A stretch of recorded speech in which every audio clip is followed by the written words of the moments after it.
Okay, so welcome in everyone. Today is going to be our July Men's Mental Health Awareness Panel, and it's the biggest threat to men's mental health being disrespected and denied peace daily. So if everyone would go through and introduce themselves, we'll go from there, and then we'll get started. Where you want to start? Top or bottom? Al, Who's go ahead. out? All right. Well, I don't know how these introductions go, but I can just tell you who I am, what I do. Uh, uh, Talent 10th. I don't have any certification, so to speak, as far as how to, other than life, and life gave me the certification. Uh, Going through it, uh, but I'm just here to share the knowledge that I have. I don't think it's limited. It's limited to the time and the people that have touched me. So I'm here to do that and to listen, gain, and share the wealth that I'm getting from each individual.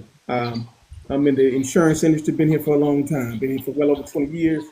Uh, so I've seen a lot of people, did a lot of things, talked to a lot of people, was married for a very long time. It might be some people on this panel been on this earth shorter than I was married. No, Uh, no, uh, I don't know. I'm I just. don't know. Mr. Devon looks young, but anyway, so, I Pretty don't much. know. Pretty much. I just, I was married for 34 years, man. I was married for a long time. So, and I rode that wave with her for 40 years. So, not as, just long term, but I'm here to share that, what I know. That's me in a nutshell. That's it. Crack it tonight. Crack it. All That's right, thanks, it. Mr. Ford.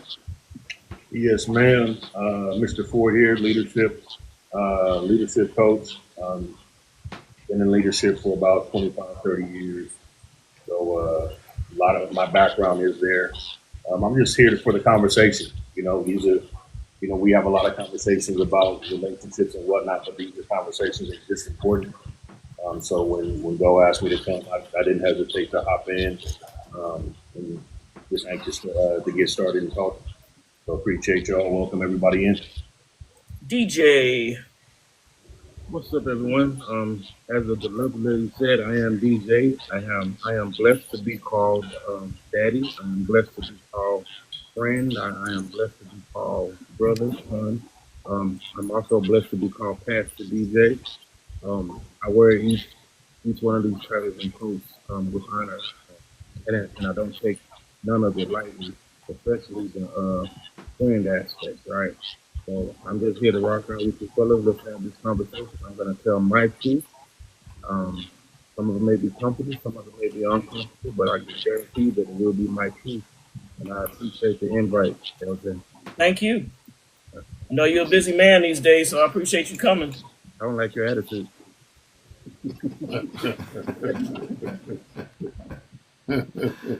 Well, Um, I'm Walt Hustle, newest brother to the K Short and the fellas. One of the newest brothers, Leo, and myself, one of the newest brothers to K Short and the brother. Also, the founder and host of the Hustle Way, soon to be coming to Hidden Airways very, very soon. Just a willing soul trying to give back and make a positive impact on life. Um, my new focus is doing the right thing every single time. Let the chips fall where they may, and just carrying myself and setting the standard and the bar high, making sure that the standard is the standard and not the basic. hey, And I am Gregory Devon out of Durham, North Carolina. As always, glad to be with the fellas today, and thank you, LJ, for the invitation to participate today.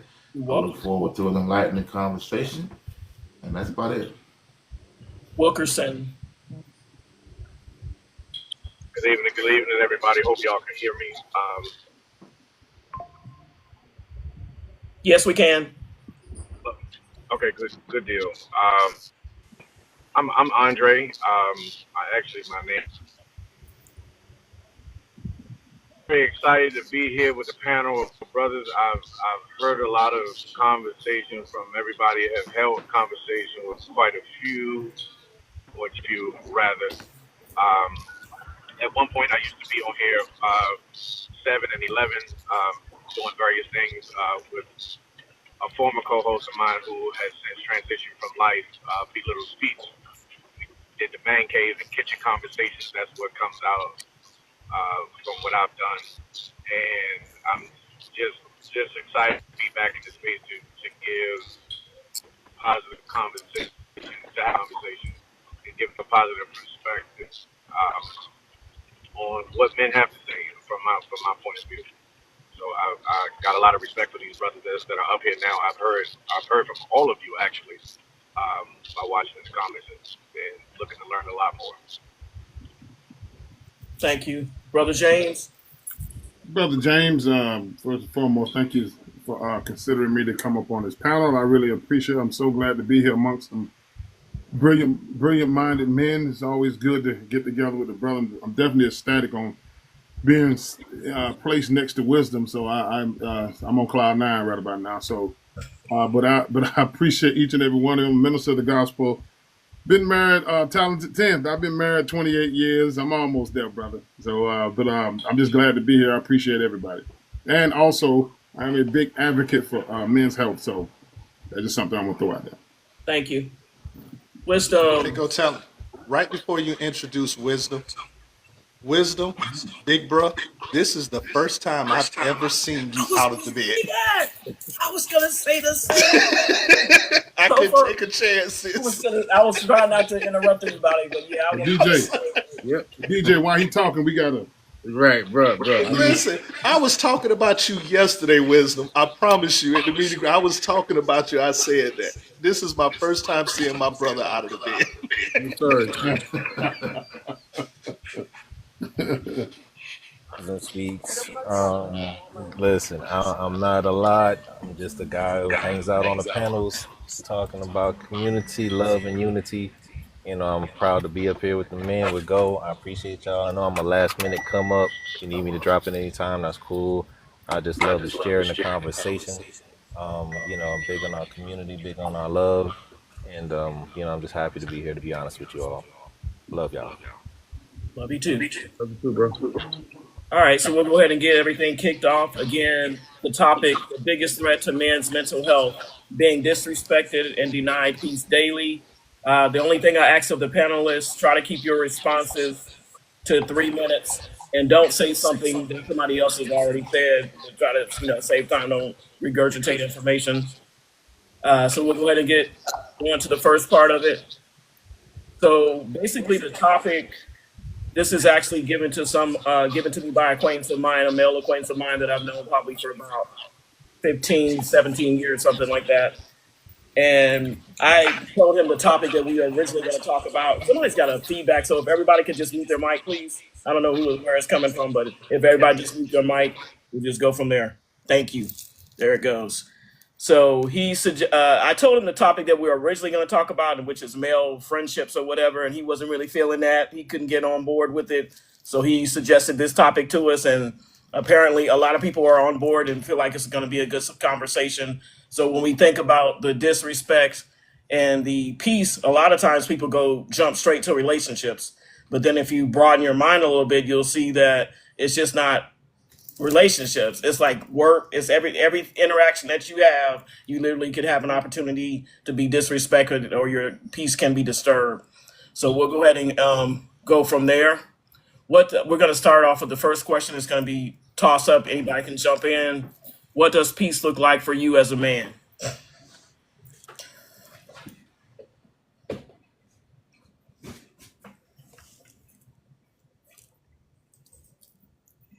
And whoever wants to go can just unmute themselves. Peace for me looks Well, I like think that,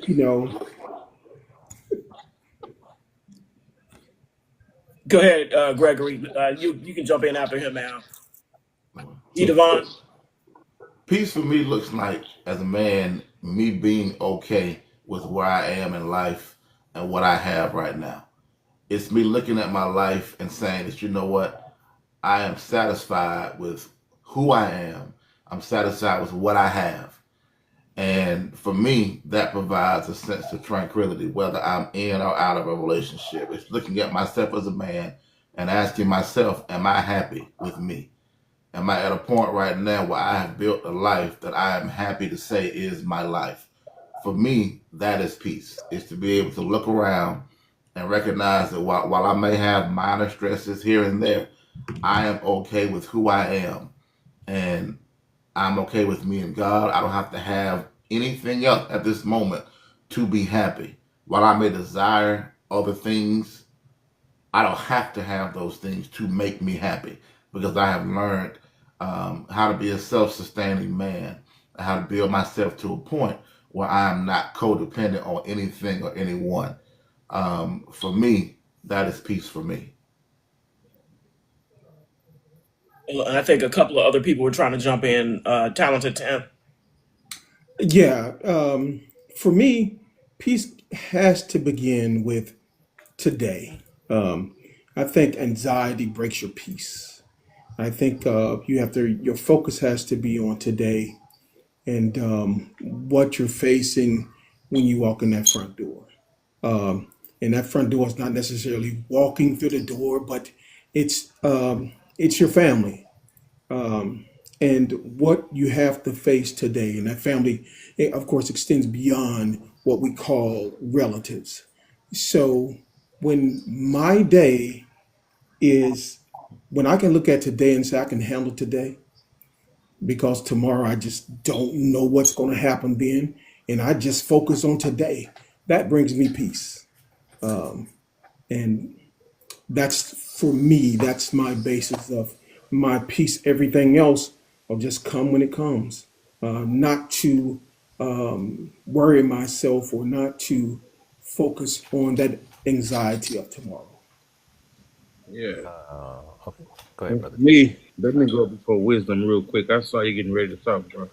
So I'm gonna hop in there. We all going before wisdom. Wisdom, you going last, brother. Me, I'm sorry.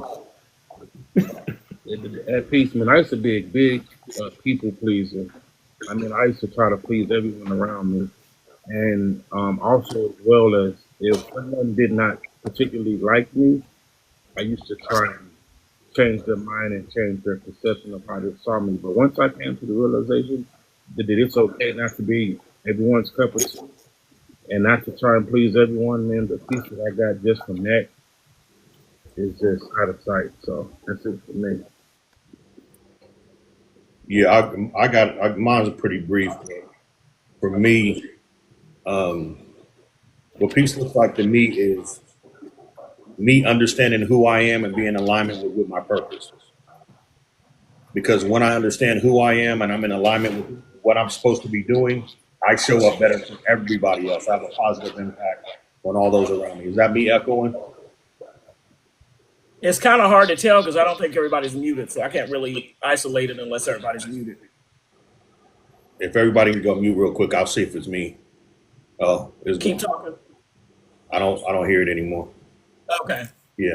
Yeah. So like I was saying, it for me, it comes back to me and understanding who I am and what my purpose is, and then being in alignment with that. When I'm out of alignment is when I start getting anxious. When I'm in alignment, I can literally allow everything just to kind of go, and it generally works out the way it was supposed to. So that's what peace looks like me is being in alignment with who I am.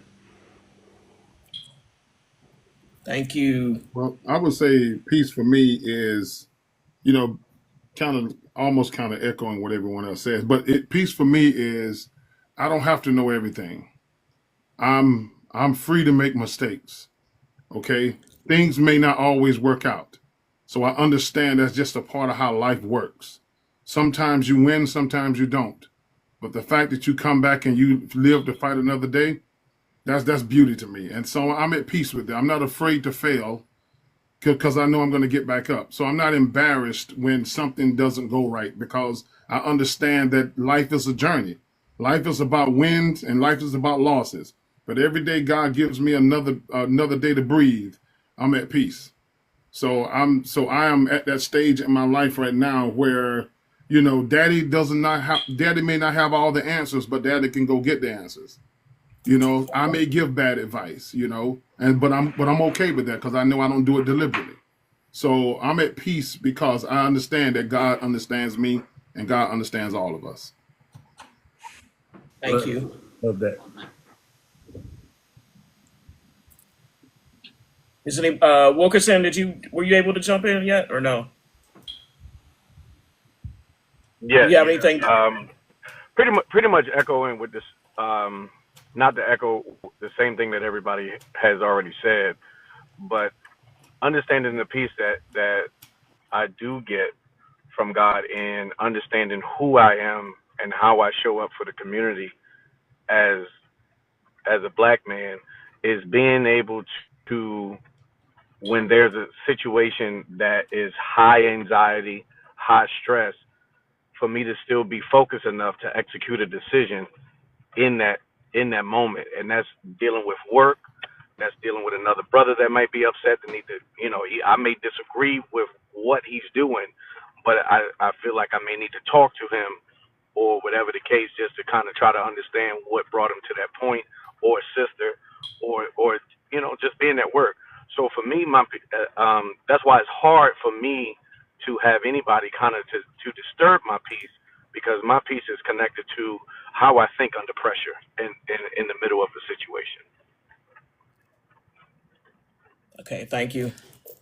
Guess that's everybody had an opportunity, correct? With if Wisdom want to go, I go after him or before him. It doesn't matter.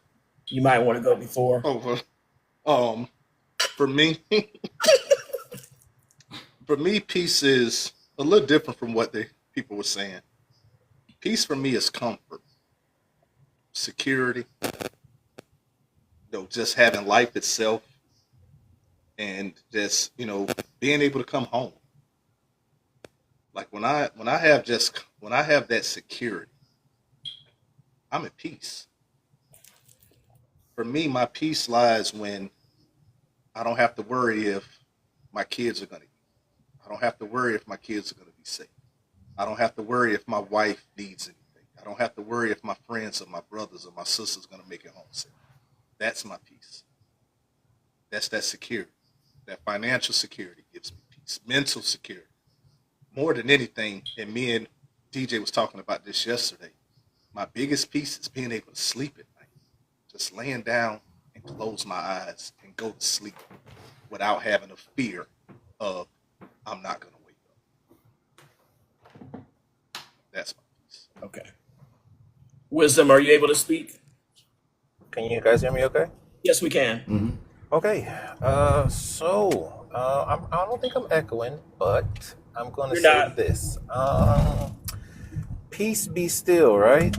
So for me, peace is clarity. It's not the absence of the anxiety, it's the ability to act in still of all things, right? So for me, it's the safety and stillness that I can, in spite of all that goes around me. I'm comfortable, like I've heard, I am well. It's almost like a deliciousness, and many of the men may understand, like being in the zone. Nothing can go wrong in that particular moment. Everything is right, even though many things around you may be wrong. And in that moment, I've found the vibration, I've found the frequency, I've found that stability. And that to me it represents so many different facets that can be peace. And it's not so much quiet. It's not about noise.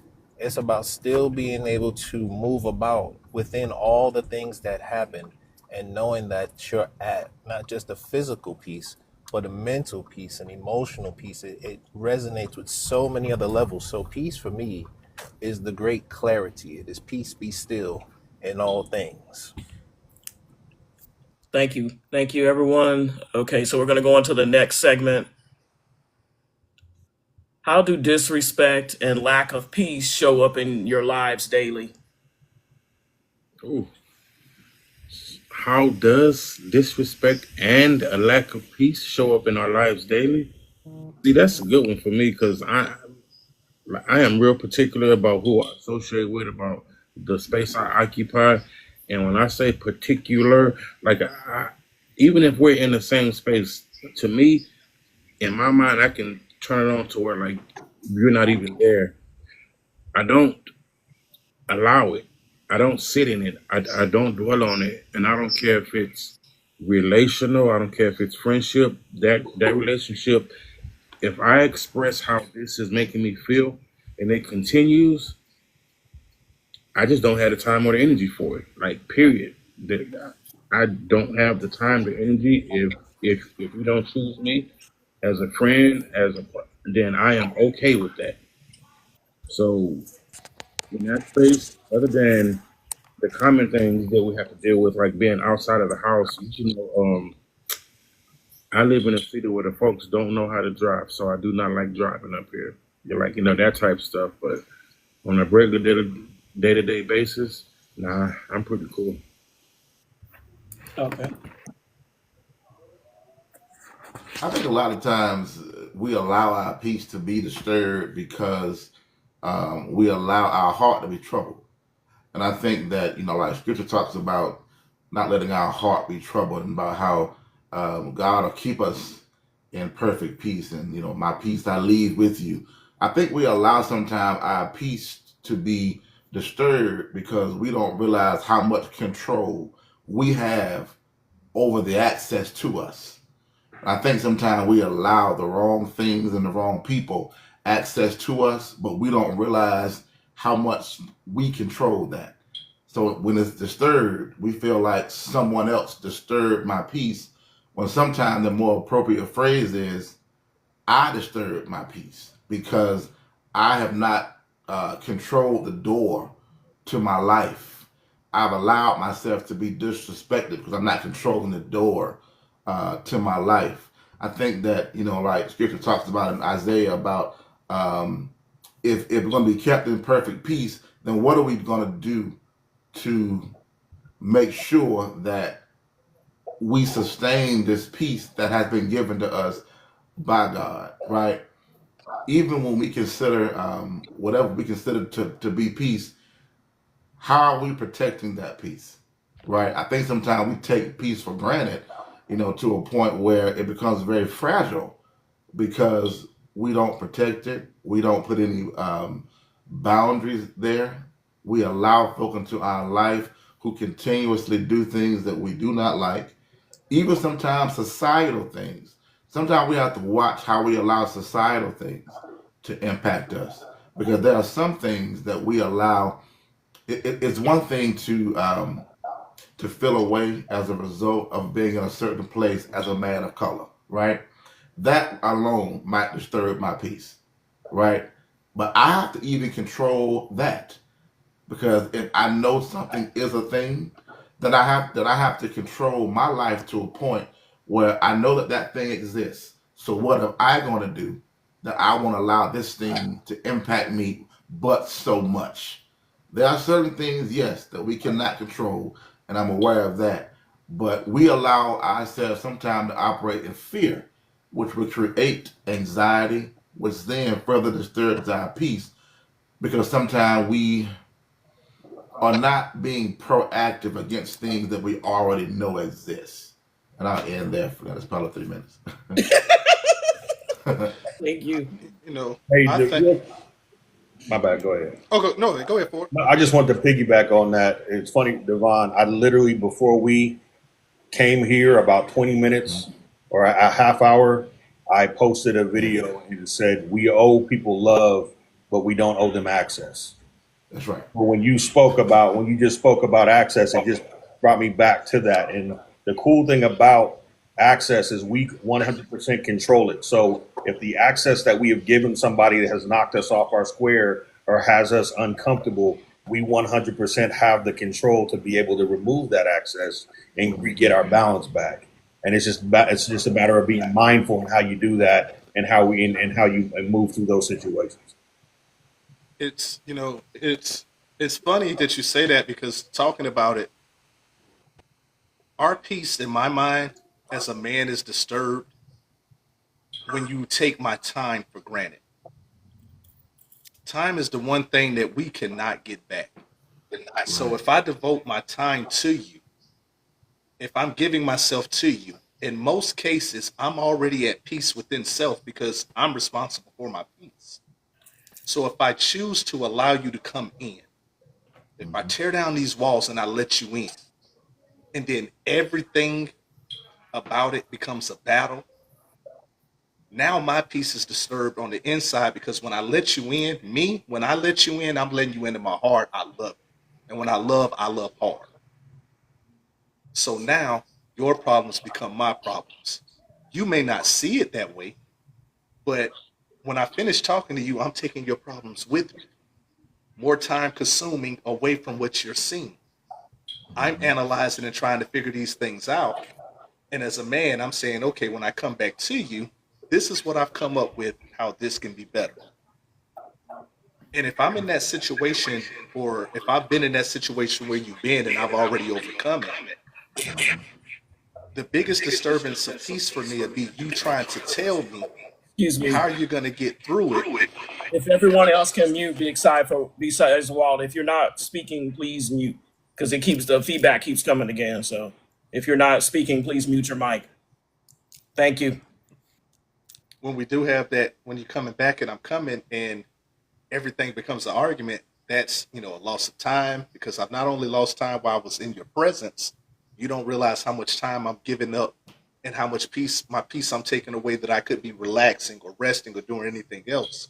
So that time, when you disturb that time, I think that's the ultimate sign of disrespect, because if you don't have the mind to want to protect your time, at least protect mine. So for me, that's the biggest disturber. And that's how a man's peace is disturbed every day, when someone comes in and doesn't value his time. One of the things I would say, I love what Pastor Devon said about that access. Anytime I give, someone else can come in and they have the right to, and say whatever they want to say to me or do whatever they want to do. It's your life. But the disrespect comes when I allow it, when I allow it to affect me, because I'm the one that's supposed to be in control. It's like what DJ said. I'm the one that has to be particular who I allow into my space, because I'm at that point in my life right now where I am no longer going to allow outside forces to tell me who I am, how I'm supposed to walk. So I'm done at that. I'm at that stage in my life right now. It's not about being upset. It's not about being angry. It's not about being respectful to anybody. But I control who I allow in my circle. I control whenever you come at me a certain way. I control how I respond, because you have the right to say what you want to say, but at the same time, I have a right to respond. If I respond negatively, not only will you get in trouble, but I get in trouble as well. And I got too many people that depend on me. And I have a God that sits high and looks low, watching my every move. Not saying that every time I make a mistake that God is going to punish me. That's not what I'm saying. But what I will say is this. Even though I'm not in control all the time, it's about me getting back in control. We talk about resilience.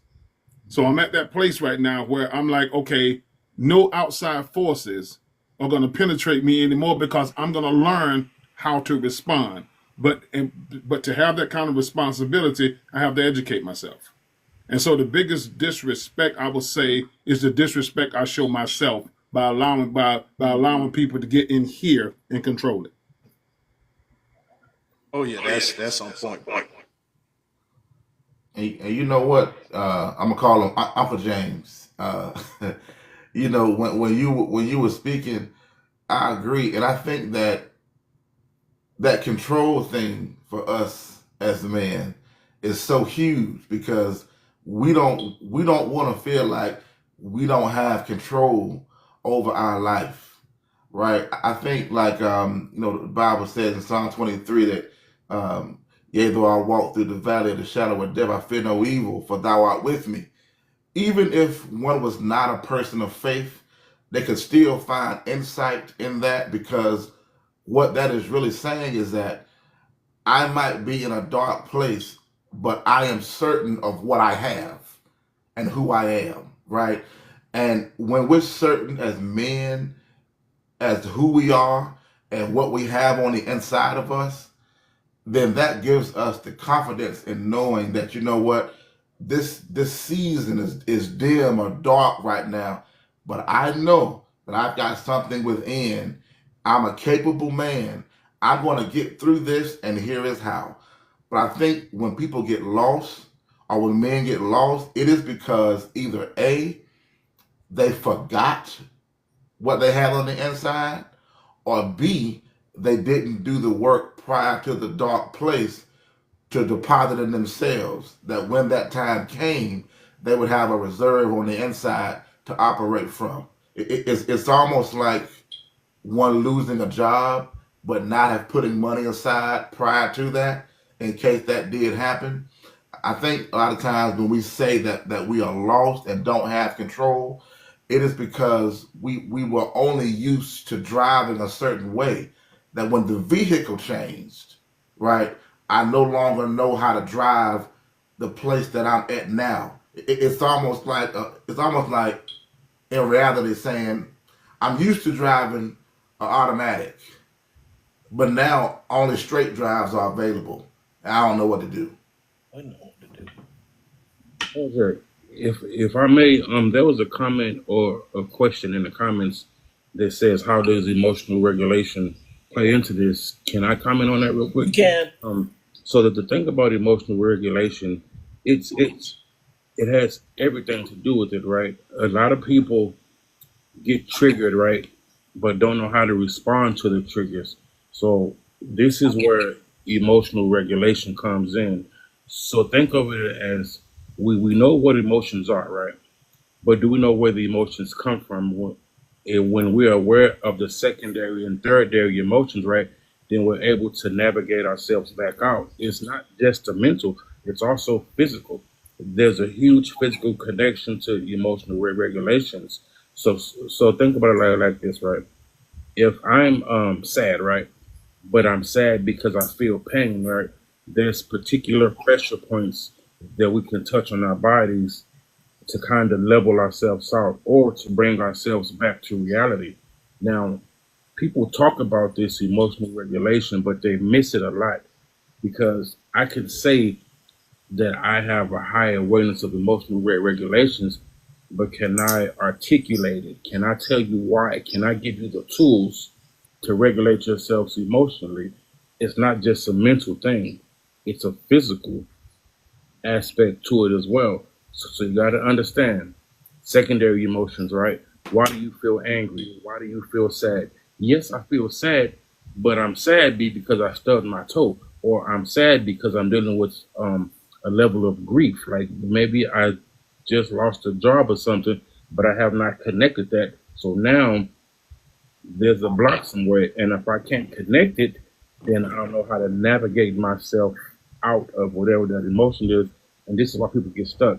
This is why people's boundaries and triggers are so porous, because they don't have the proper tools to regulate themselves emotionally. And I don't want to talk too long, but that's kind of how that connects. And that was Ash that put that question in there. So thank you, Ash. I saw it, but I was trying to let everybody exhaust. But I'm glad you jumped in because I didn't want, I think one person that kind of touched on it, that was Brother James. So if anybody else wanted to add to what DJ said or what we were talking about previously, you can do that. I would just say one thing to DJ when we're talking about when we're talking about EQ. It's really the ability to regulate your emotions when it gets into a heightened sense of whatever it is, anxiety that you're feeling in that moment. And it can manifest itself in physical ways, right? So you can have a headache, you can have a head rushes, you can get, your skin can start tingling. You know what I'm saying? Red Fox, he was going to see Elizabeth. You know what I'm saying? Like, it's just different ways that it can manifest itself physically. And so I think the tools that you're talking about is how can we, because our minds immediately go to that. How am I responding? Right. So we have to be able to regulate the response before we can really attack why it happened. Like, okay, so how can I calm myself down so now I can see clearly why I'm feeling this way? And then how can I put myself into a space where I can actually have a productive conversation with someone that has triggered me in some way? That all comes back to self-awareness. And it definitely EQ definitely plays a huge part in it. Absolutely. The question or the statement one more time before I could get off because I kind of heard what everybody was saying, but I Well, want okay, so to the add. first part of it that I had asked was, how do disrespect and lack of peace show up in men's lives daily? And then there was the question related to the emotional regulation, like what role does emotional regulation play in that? Hey, K Short.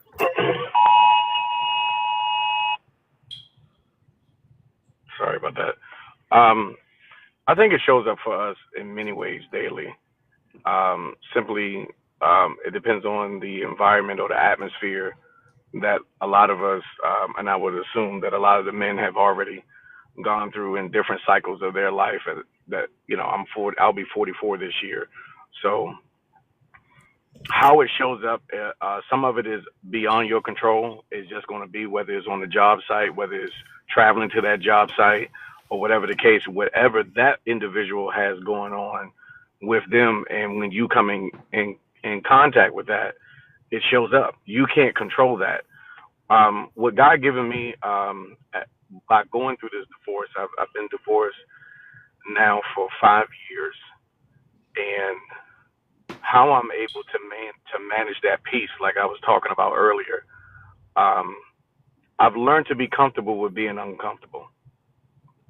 So basically, whenever the disrespect shows up, by me understanding that I have to be comfortable with being uncomfortable, and a lot of times that's even what assignment I may, we get from God, or whatever the situation called for when we're trying to achieve a goal, and that process to get to that goal, it's uncomfortable. I've learned to understand that all the things that we desire and that we want that are good, it comes with some uncomfortable time and processes to accomplish those things. So I'm still gonna be uncomfortable when I'm doing good, and when I'm in a bad situation, it's still gonna be uncomfortable. So either way, I have to learn to be comfortable with being uncomfortable, and that'll help me to navigate those instances where I'm disrespected, whether I did something to that I deserved it or not. You know what I mean? So that I don't think we can really I think we could really navigate it versus trying to avoid it or prevent it from coming, because we're not going to outright just come and disrespect ourselves or go and put ourselves in a predicament where we give in someone access, like Pastor was talking about, to for them to disrespect us, and that person is disrespectful or very malicious with their mouth or whatever the case may be it man or woman, right? So um, I think the other, for me, the way I would say, I just learned how to be comfortable with being uncomfortable. Thank you. You know what? Before you move on, I love what he said. He said that it can come at any moment, whether you least expect it, and I love that. And the reason why I love what he just said is one of the things that I try to pride my life on is whatever you consistently put into practice become habits, and those habits become a lifestyle. I'm gonna say that again. Whatever you consistently put into practice become habits, and those habits become a lifestyle. The reason why I said that is because whatever comes at you and however you respond, that is a teachable moment at that time, because it's gonna come again. You don't know when it's gonna come, but it's gonna come again. It may come from a different face, it may come from another angle, but it's gonna come again. What we learn from that helps us grow. So we need the resistance. And I love that what he said. We need that resistance, because that's an opportunity for us to either allow it to destroy us or allow it to build us. So when we see those situations again, over and over again, we get better and better and better to the point where now we're walking in our mastery. I just want to throw that out there. Thank you. Is it okay for me to go or no? Yes. Oh, wait. I always feel like I'm in trouble when Brother James start talking. I'm like, ooh, I be convicted. How about now? Yeah, that's good, bro. Come on. Okay. Oh, right. So after hearing the question again, how does it show up? The interesting thing, as I'm thinking about how all the men have spoken, is I really believe it not just exposes our beliefs, but challenges our beliefs, much like what Brother James was saying. We all have a line, right? Be they family, friend, stranger, or foe. And once that line has been crossed, the belief of what you will do and will not do has now been exposed and been challenged. And now I must deal with this. And there comes our need for the emotional regulation. Because you have stepped across the line. In my mind, now you don't know. But in my mind, you have crossed something. Now my belief about that line must be dealt with. So in many ways, the disrespect shows up in men's life by the belief that they hold. As Brother James said, if it is within me, then nothing without me may disturb this. But if it is not within me, if it is within your right, within your power, within your foot, to step across this line I have drawn, then so shall it be. And it's going to be a problem. So in many ways, that disrespect not only comes outside of ourselves as men, it comes without the knowledge in many ways that people don't understand how we interact with one another. Those belief systems, they should be challenged. They should be looked at and say, you know what? That foot has no meaning to my peace. That movement has no direction upon my travel. And so in many ways, we need to relook at these things and revisit them because they had not come from us. They had come from stereotypes. If you loud talk me, you disrespectful. I don't know why you loud talking. I don't know where you're coming from, what the pain is, what the trauma is. But again, because it's without me, it's not within me, I now have to challenge the belief about what that is. And our belief system has to be readjusted because in many ways it's been shaped sometimes by trauma of our past, sometimes by the trauma of environment. So we need to take a look at these things and say, you know what? Something within me has just been exposed and challenged, and I need to regulate that emotion before I go ahead and process this with interaction. I land with that. Hey, real quick, right? Here's a flash goal. Can we get about 30 more people to send one hand heart to contribute to the flash goal, please? It's right above Talented Tin Tag. Please contribute to that flash goal. The finger heart, you guys. Yeah, finger heart. That's what I meant. They know what I mean. All right, sorry about that. You're good. We kind of touched on the next topic, and that's basically some at different points we've talked about this. How does being disrespectful and denied peace affect men's mental health? So you guys talked about a few things. If there's anything else that you wanted to add that hasn't been discussed already, then you can add that as well. So I think somebody talked about not being able to sleep, and somebody talked about anxiety. If there's anything that you've experienced that's outside of what somebody's already talked about, you can mention that. Well, let's talk about the disrespect aspect because I feel like there's multiple levels to it, and sometimes it's so subtle, right? That the person that's not intending to give that disrespect is not realizing how it's affecting us. Like me, sometimes I can be a goofball. Like I'm playful, I'm childish, I crack silly jokes, and a lot of times based on the response that I may not get from my joke, or then I tend to shut down. I don't feel seen. I feel disrespected. So I understand it's not intentional, but for me, it's the small, subtle stuff that plays a major part because now I'm acting differently than what I'm used to acting, and she's picking up on that, but not necessarily knowing why. Because the last time I told you a joke, you kind of shut it down. So now I don't want to joke with you anymore. So I'm going to find somebody that's going to receive all my jokes. Like, no, I'm just saying it's the truth, right? So it's those small pseudo areas. If I ask you, if I say I'm hungry, right? And if your response is kind of abrasive, then now I'm just going to start kind of taking care of myself. So it's that disconnect in that space where now I'm eating separate than when you're eating. And, that wedge just grows and grows. So it's not always the things that everyone can see that we feel disrespected. It's also those small spaces that we need to make sure that we're being mindful and we communicate how we feel so that the pattern does not continue to be as we may feel disrespectful. I think I think the key is that a lot of times people need to understand disrespect shows different for different people. Disrespect flows differently across the board for everyone. Someone, some people, for me, when I was in high school, the biggest, if you wanted me to get in a fight in the locker room, pop me with that towel. And when we were growing up, that was the thing. All the men want to, when you play football and sports, what we did, guys, pop. Every fight I got in high school, my freshman and sophomore year came from that towel pop. That to me was the ultimate line of that. For other people, they thought it was a joke. So I think a lot of times we need to take into consideration, like when DJ was just speaking, for him, that may be the ultimate line of disrespect. For someone else, it isn't. But we can't downplay that affects him like that and he finds that disrespectful. In some countries, if you step in their house with your shoes on, it's like you talked about their mama. So we have to understand everything that we do is not the same. So we have to align ourselves, especially if it's someone we care about.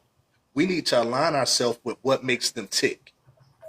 For me, sarcasm is the ultimate line of disrespect. Oh If wow. I'm sitting here and I'm trying to be transparent with you and you're being sarcastic, that oh man, it just for me, that's the one for me. And mentally it plays on me because when I'm letting that wall down and I'm being transparent, I'm giving my all. So when you're being sarcastic, I'm taking that as you that's basically saying forget me. Now mentally I'm saying, why am I allowing this person that I'm giving my all to take me out of my place of peace and comfort? I love them.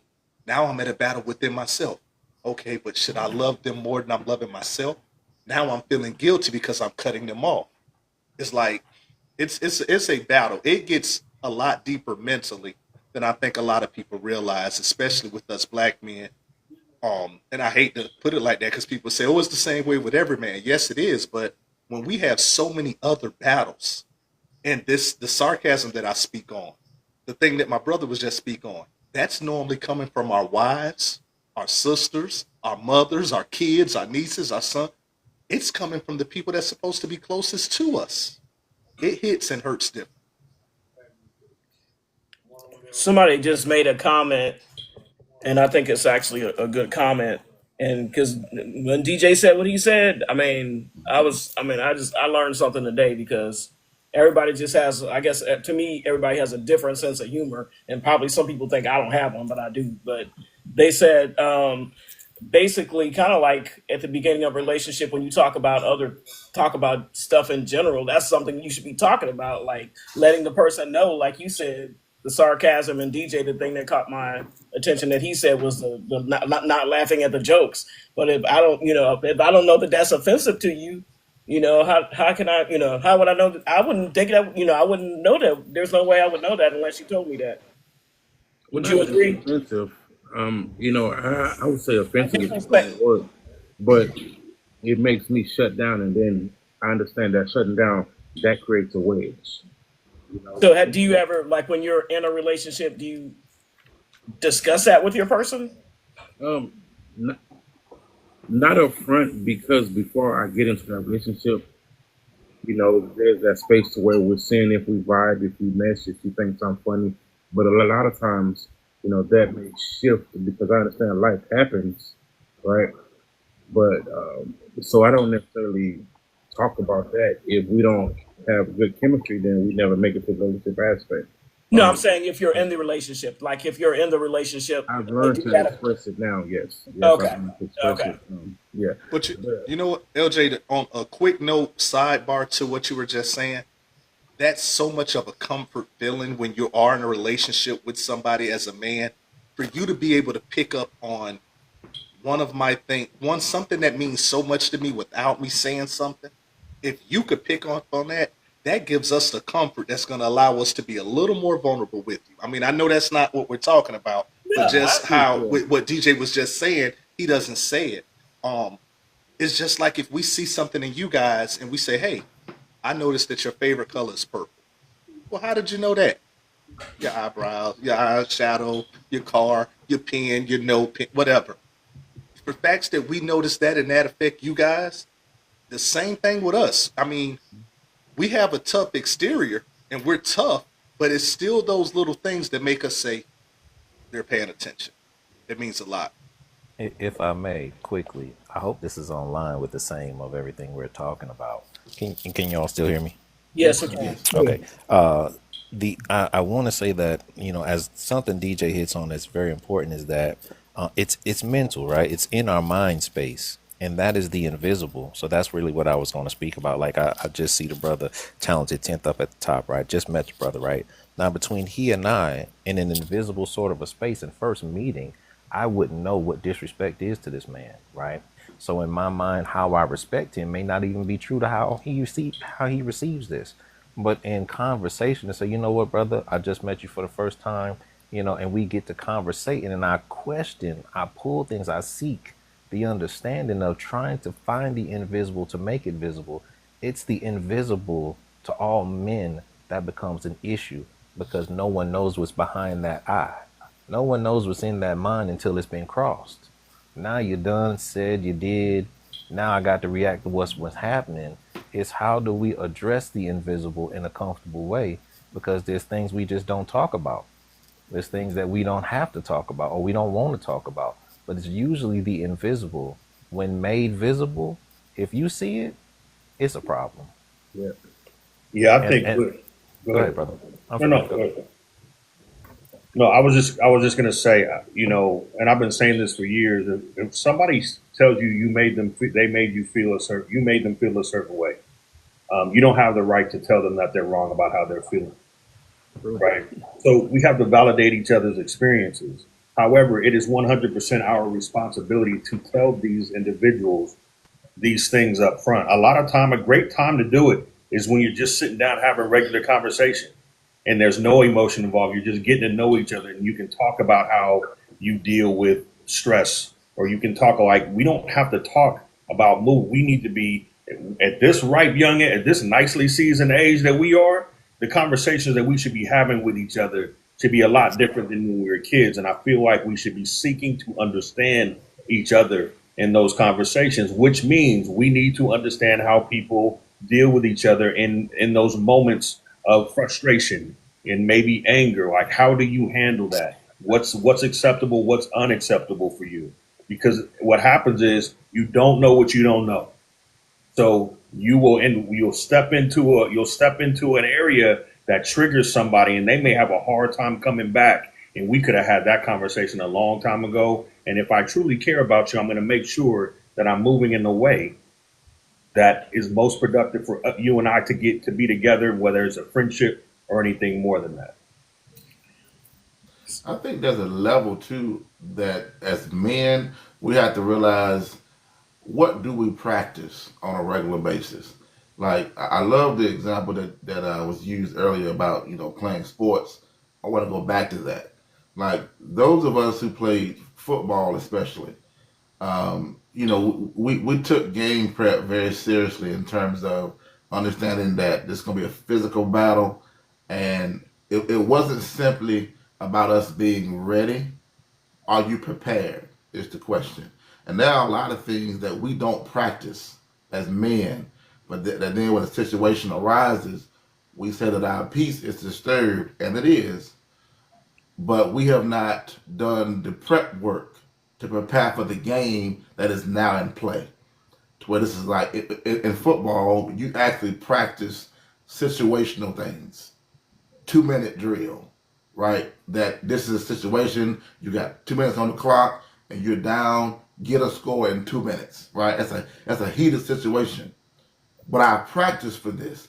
And in the game, you literally run the exact same plays in the exact same order that you did in practice. A lot of times in life, we don't approach life like that, to where we're saying, you know what, these situational things are going to happen, but have I done my own 2-minute drill, preparation work prior to this, even with interaction with people, whether it's a man or a woman, right? I think sometimes that we're guilty as men of doing the same thing that we say women don't do, and that is saying what's on their mind. They want us to read their minds, so we say, well, we do too sometimes, because we expect them to know things that we never told them. At the end of the day, if we're new to one another, keep me on the clock, LJ. If we're new to one another, then I have to study. I have to study you. You got to study me to figure out like what triggers you, what sets you off, and then I might really love you, but still miss something because I've never seen you in that situation or environment. So I might unintentionally offend you because I really didn't know. Now the question in this relationship is, do you love me enough to rectify the situation? But also, do I love her enough to give the grace and say, you know what, baby, maybe you didn't know that about me. So let me not get upset about that. But I have to practice that as a self-discipline. Because at the end of the day, one of the fruits of the spirit is what? Self-control. That's a spiritual discipline that is honestly hard to learn depending upon who you're dealing with. Hey, sis, right before you go on, LJ, I really want to say this. Oh, well, if I'm, hey, bro, G, I love what you said, and it needed to be said. And to piggyback off that, to throw this out there, a lot of times I think people need to understand, like you just, even if you did not know you did it, it's still disrespect. And if you want an example of that, go to another state or another country and don't know their laws and break one. And see if they let you go by saying, well, you didn't know you can go home. It doesn't work like that. And the biggest thing that I hear people say,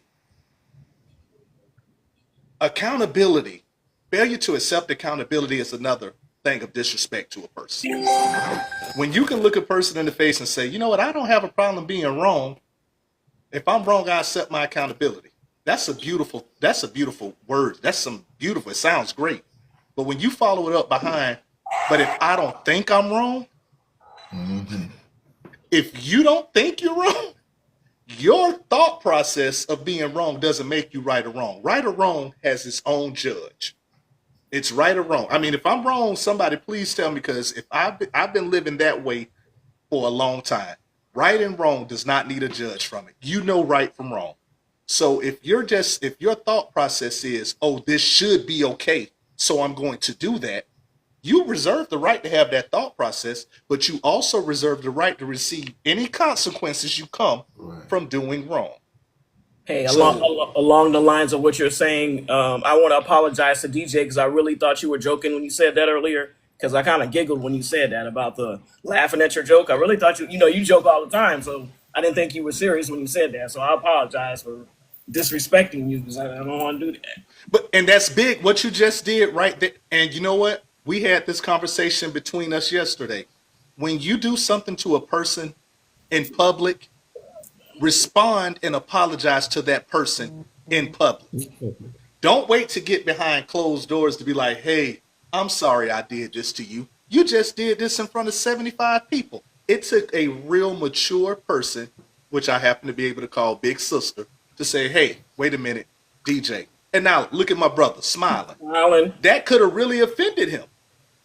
But guess what? I guarantee you now, he feels a hell of a lot better behind it, knowing, okay, she didn't know, but more than anything, she apologized. Because when you don't know, you do apologize. And I guarantee you, anytime he tells a joke, I'm gonna laugh at it,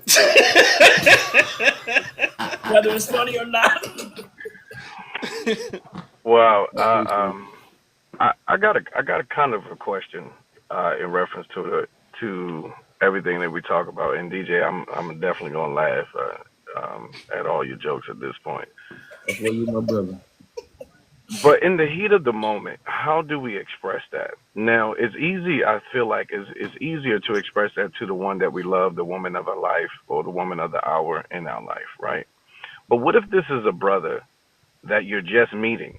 Because what I find a lot of times that we do, and I have been in this predicament, I might have said something, or I might have said a joke, or I might have been sarcastic because it was me being sarcastic with wisdom.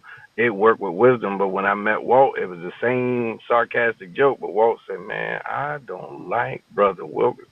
Get him out. Don't let him come over here no more. You know what I mean? But I never got the conversation. I received the conversation from Reverend Devon, and it's like, well, dang, I ain't know Walt really felt like that. He didn't say to me, even in that moment, or and then I do go to you and apologize, but it's when I learn of it.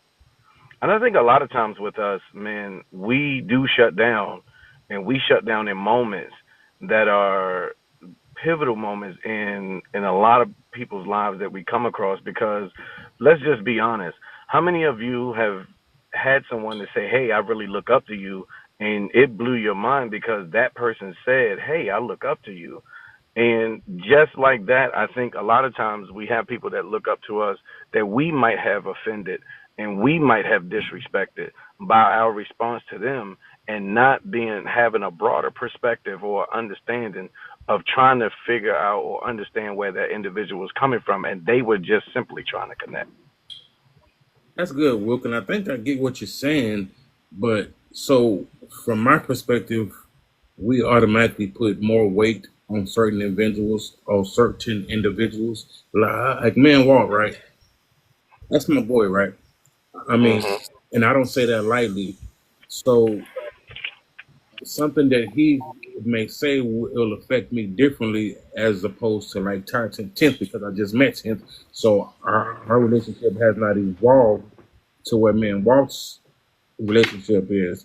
So, and like say like LJ, because her and I have been rocking for so long, there's gonna be more weight on certain things, on her not laughing at my joke or somebody that I just kind of came across, if that makes sense. So it's not that we have to necessarily adjust it all, but to the people that we are in some sort of relationship with, I like to use the word covenant, right? Because if you're my brother, if you're my sister, if we're dating, then I don't take those relationships lightly. So the people that I'm in covenant with, right? Um, we're covering each other. I'm going to have those difficult conversations. I'm going to express certain things because I don't want the relationship to kind of waver and for something so simple that could have been adjusted by a conversation. That's my point. That's what I'm saying. It's easier for us to do it with people that we're in covenant with, but a lot of times the assignment is called outside of the people that we're in covenant with to reach, to bring into the community or help them, guide them to be leaders in their own community. So that's another part of, I think, what I heard this group of men say at one time: the iron that sharpens iron. A lot of times it's not Friction. just within the community or within the group. Like, for example, you men, I'm the new one up here, if you will, along with the brother up at the top. I Man, I've been haven't. knowing you 2 years like that. No, no, no, no, no, no, no, no, no, no. I Stop get it. you. I get you. I get I'm you. I talking get about you. specifically Right, in right. this group. In this particular group, I've watched you all from the K Short panel even to this panel, and there's a consistency with the men and that are up here and that are, you know, between those panels. It's just like the same thing when B Little and I was doing our thing with the man cave and kitchen conversation. We were building that, but what I'm saying is, in our day to day, a lot of times, from, I don't know, like, I work at the post office. I'm also the vice president of the local union at the post office. So I, as shop steward and different things. So I'm there. I'm seen by the public. I'm seen on my route. There's young black children that are on that route. They get to see me in a positive light. They get to see me showing up every day, doing this job, speaking to them and connecting. And then actually some young brothers that, they just by seeing me, normally would I hang out with them after work? Probably not. But do I make time for them? Yes, I can make time. And have some of them offended me by how they approached me or what they said to me? Was it a little out of pocket or whatever? And So yet, I think I get what you're saying though, but I don't think it has anything to do with like time, because if we're being honest, like I've known Walt the less, as a lot of people on here, with the right. exception of 10th, and there's another brother, Leo. Like from the moment we met, we just clicked. Like from day one, we just meshed. And it's only been about 2 months, and I've already met these brothers in person.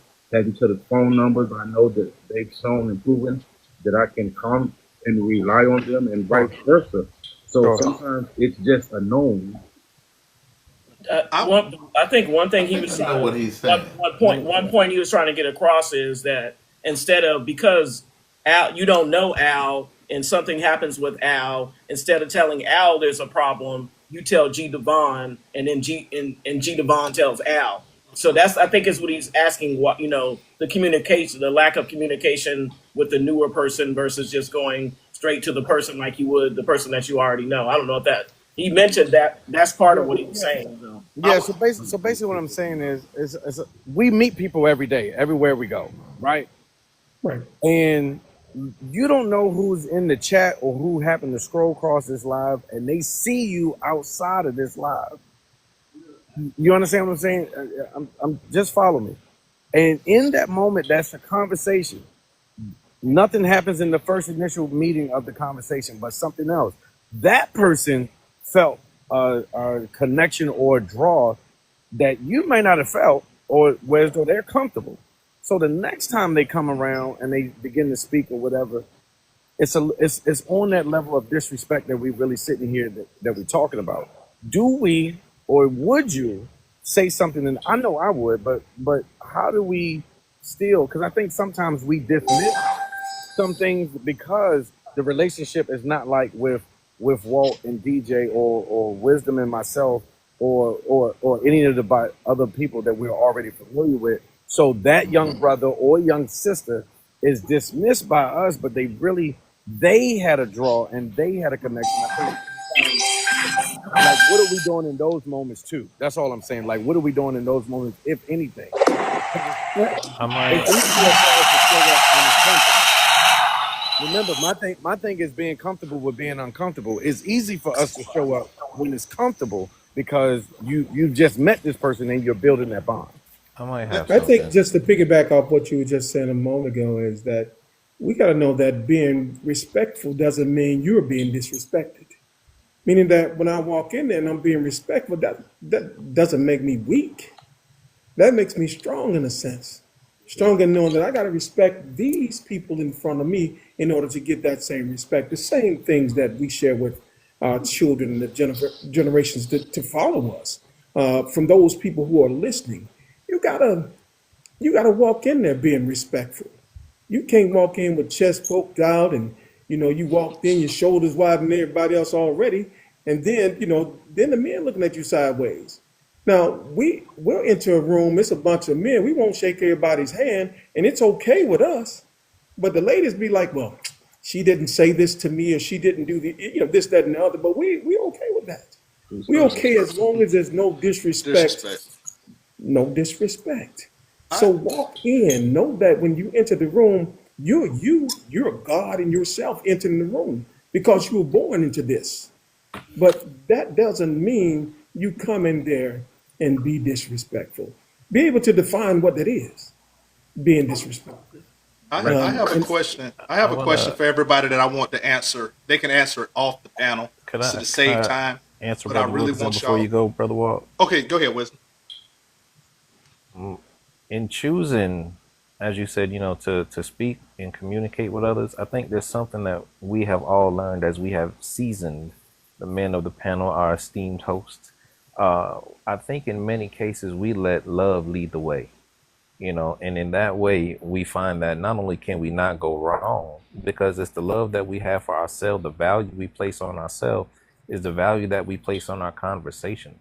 So even if we don't see eye to eye where we agree to disagree, we still have the understanding. It's not required, as Brother Ford was saying about communication. It's not always required every word, but it's the feeling in which we speak, the tone in which we lead with.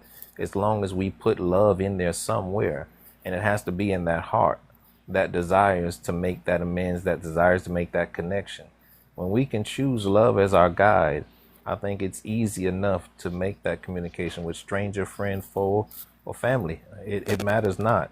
But we have to have in our minds the responsibility that love must guide that communication. All right, land. Go ahead, Brother Walt. No, I'm glad you said Wisdom once again. I don't know how you did it, but you were right on time with what I was going to say. My question that and this is seriously for me because I'm trying to figure this out. And I want all of you brothers, because I respect all of your opinions. If we have time, you can answer it here. But if not, please inbox me your answers. And anybody else in the panel, feel free. Why does disrespect hurt so much more from somebody that we love, but the smallest things like a, hey, I appreciate you, means so much more from somebody we don't even know? For me, I got an inbox one day and it was somebody I had never met this person. And she seen us on this live and say, I appreciate what you and your brothers are doing. Keep it up. That meant so much for me coming from a person I had never met. But when someone that I really love that I expect to do it, it don't hit the same compared to someone that I don't know. But then the disrespect, it hurts at an all-time high coming from somebody that I really love. So why does the disrespect hit so much different from somebody that we love, but the compliments hit so much different from somebody that we don't even know? Well, you know, the It's the person time that you spent. know the best, they know your ups and downs. They know your flaws. They know everything behind the scene. You know, whether you're up and whether you're down. I always say this, that the hardest people to reach is the people that know you the best. You know, so sometimes it's those people that's behind the scene that see your ups and downs that sometimes will not take what you're doing very seriously. Because in many cases, you're being compared to a finished product. Okay, I'm trying to be an actor, so you're comparing me to a Denzel Washington, even though Denzel went through the same thing that I'm going through right now to get to where he needs to get through. So sometimes the people that love you the most is not going to look at yours as a treasure like they would a Denzel Washington. Okay, so after and because that cuts so deep, when that person comes back and then compliments you, now it hits a little different because you don't expect that coming from them because you've been disrespected so many times. You see, we have a certain expectation for people who are closest to us, but even though we have the expectation for people who are closest to us, that doesn't necessarily mean that they're obligated to give it. And so that's why, and even though we're in that space, yes, I'm supposed to tell my wife that I love her. I'm supposed to do that, but will I do it? That's the thing. You see what I mean? So when it comes from someone that on the outside, that is something. So when it comes from someone that on the outside, that is something that you wanted to hear. You wanted somebody to appreciate what you were doing because you're out here working hard. You're doing what you're supposed to do. So when something comes across and say, "Hey, I love what you're doing," the way that I handle that is, I look at the work that I'm doing. Okay. Now, just like Wilkerson, I've been working in utilities for almost 20 years now. So I'm constantly seeing people every day from all walks of life. All walks of, some of them disrespectful, some of them are very respectful. And I'm constantly seeing this all the time. So I've been disrespected so many times for people that don't even know me to the point where I've hardened in that, not so much as I don't care, but it's like I hear it so much till when it happens again, I don't feel it. If you all understand what I'm saying. Now, and I'm not saying I don't get hurt. That's not what I'm saying. But I see it so many times. But I have to ask myself, whenever I get out of pocket, I have to ask myself, what made you get out of pocket? Because you can get out of pocket one time and lose everything. Okay? So I have to go back and question myself. So now it's to the point where I guess you can call it, Pastor Devon, I guess you can call it a certain kind of, I don't know if you can call it a wall, and I'm being vulnerable right now. We'll talk about vulnerability later. But I'm being vulnerable right now, and I'm telling you what I found myself doing is I look at the work that I've done, and I see the trail that I've laid. I see the foundation I laid. I see the good that it's doing. In that moment, that's my thank you. That's my I appreciate it. That's my attaboy. You see? Because I'm doing what I'm supposed to be doing. So if someone doesn't come along and give me those accolades, I'm okay. And I still love you. You see what I mean? So it gets to a point where that expectation, especially when it's coming from another human being, sometimes you won't get that. And it will hurt, especially when it's coming from a family member or somebody you would expect to give it to you. But even in that, sometimes, and this is just reality, sometimes you just won't get it.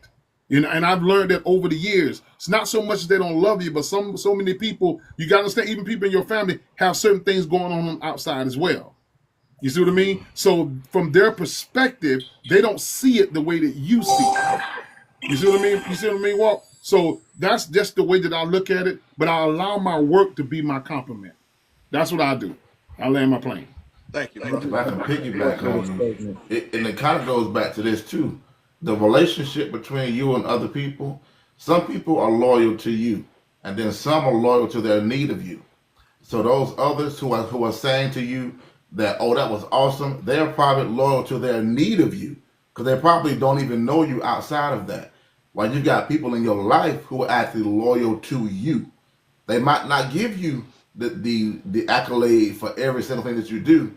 They see you every single day, and they love you. So really, it's their admiration of you that is really their thank you for just being who you are. I think as men, we have to really be careful that our ego, that's easing God out, our ego is not so high that we expect the praise only God deserves. And then we expect to be overly praised for everything that we do. So now I'm easily offended or easily disrespected when the truth of the matter is this: no matter who we are, what we do, I might feel disrespected. That does not mean that that person meant to disrespect me, right? And I have to also be careful that, okay, was it really disrespect or was it what Wilkerson was saying? This is a new person to me. They don't even know that what they said was offensive. Because, so now I have to say to myself, okay, how much wisdom do I have? Well, I can say, you know what? I'm going to dwell on the good thing and not the bad thing, right? Like Philippians 4:8 talks about whatever is true, whatever is noble. Think on those things. Okay, so what else has this person said or done that I respect, right?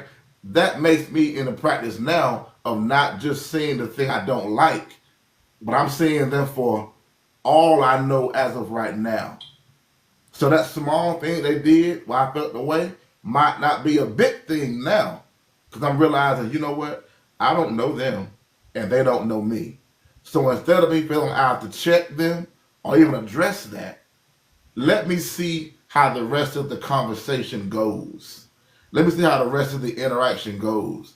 At the end of that, if I still feel a way because it kept going, now I will find a way not to just address it, but to resolve it in a peaceful manner. And that's what goes back to, again, what are we practicing as men? If we practice being offended, we will always feel offended. At the end of the day, we have to realize this. There's going to be some time where your feelings going to be hurt. And guess what? Suck it up. Because it's not always an appropriate time to address that. It might not get addressed, depending upon what it is. Is there time to address it? But I think part of being a man is understanding there's some time where I have to get over it by allowing myself to come out of that place of always feeling that way when this happens, right? If I always feel a way when this happens, guess what? That means that I have a trigger based upon my trauma. So I have to now do something to address that. I always feel this way when this happens, because it is not everybody else's responsibility to babysit how I feel. It is my job to regulate my own self to a point where I don't allow everybody to offend me. Because there's sometimes we have to recognize, you know what, I'm being a little bit sensitive. I'm expecting everyone else to cater to me when the world don't work that way. Yeah. And if I If come I back, may, oh, go ahead, brother DJ. I'll go after. yeah, it's not gonna take me long. Just commenting on what Walt asked. A lot of times we get so accustomed and so used to just doing things, right, going through the motions, right, that we actually get numb to what's going on around us, right.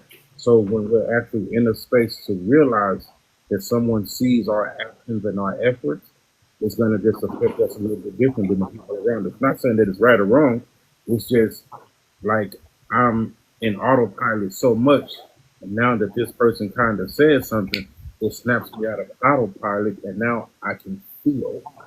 That's all I wanted to say, bro. Oh, Can I go to wisdom? oh, go ahead, brother Wilkerson. Go ahead. I was just gonna answer the question real quick. Go ahead. I go last as usual. Go ahead, bro.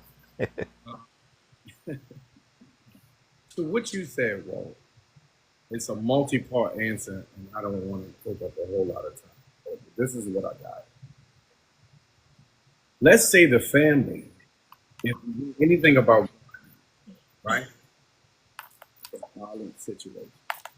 I got a tiller that I love, right? I put a new motor on that thing. I think, we got to rebuild Your it. your voice is kind of dipping low. I don't know if it's just me, but No, I can. Y'all hear me now? it's a little A bit better. little better. Yeah.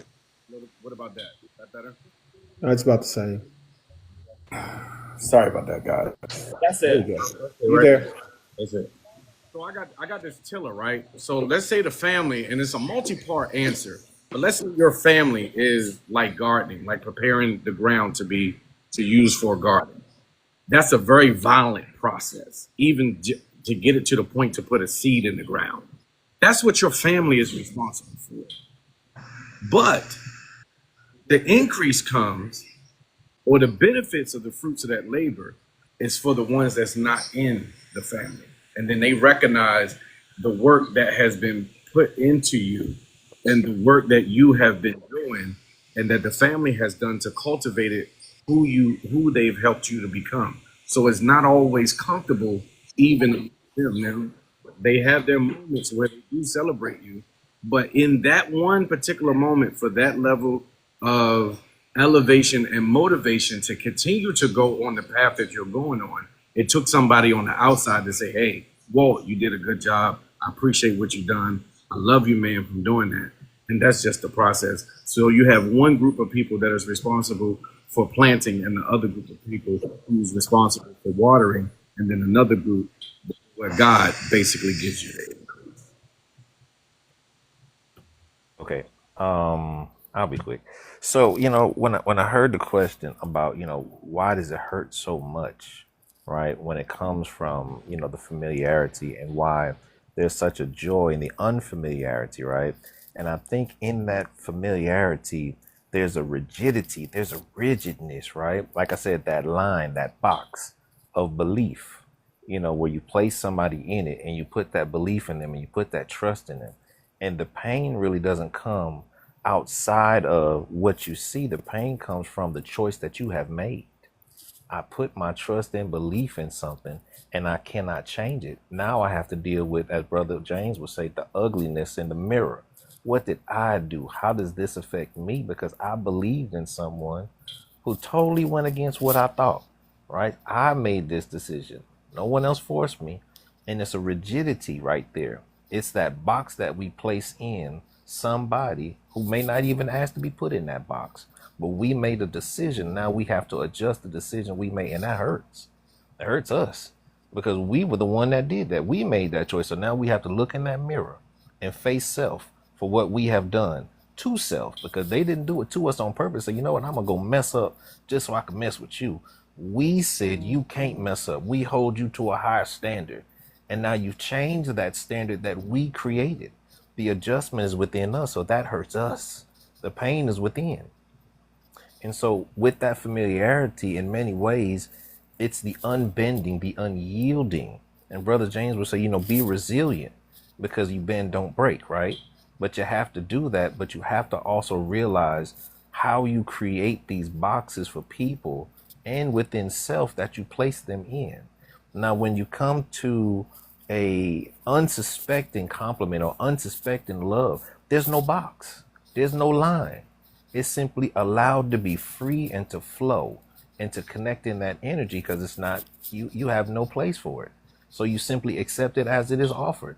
It has very little value, but it has such great value because it connects without the lines. There's no box to be placed in. It is simply something that you did not think about, you did not create, you did not craft. You simply allowed it to be. So there's no need to be resilient. There's no need to bend. There's no need to break. You simply allow it to be and say thank you. But when you place somebody in that box and that thank you may not come, or that conversation may not come, now there's a pain. That box is shaken. That box is disturbed. And it's really within self. What did I do? What did I create? So in many ways, I think our rigidity causes us issue. And any man, I think, that's been in any long-term engagement with woman would understand that rigidity causes problems, causes conflict. So even in family and friend, there are times when resilience and understanding, we have to lessen these things that we cause ourselves issue with, to say that there's room for change. That box can be a circle. It could be a triangle. We have to be able to adjust the things that we place in ourselves on other people. Those projections need adjustment. They need room. And that's what I want to land with. Thank you. All right. So the next segment is, how can men set boundaries to reclaim their peace?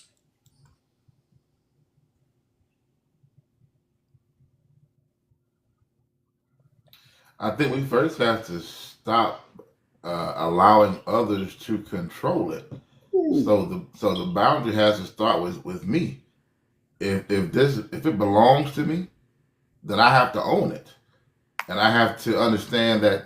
I think as men, we sometimes expect things that we are not. Like we say a lot to women, "Be my peace." She can't. She's not Jehovah Shalom. She can be a vessel of peace. But if I'm not a vessel of peace, then she probably not going to reflect that.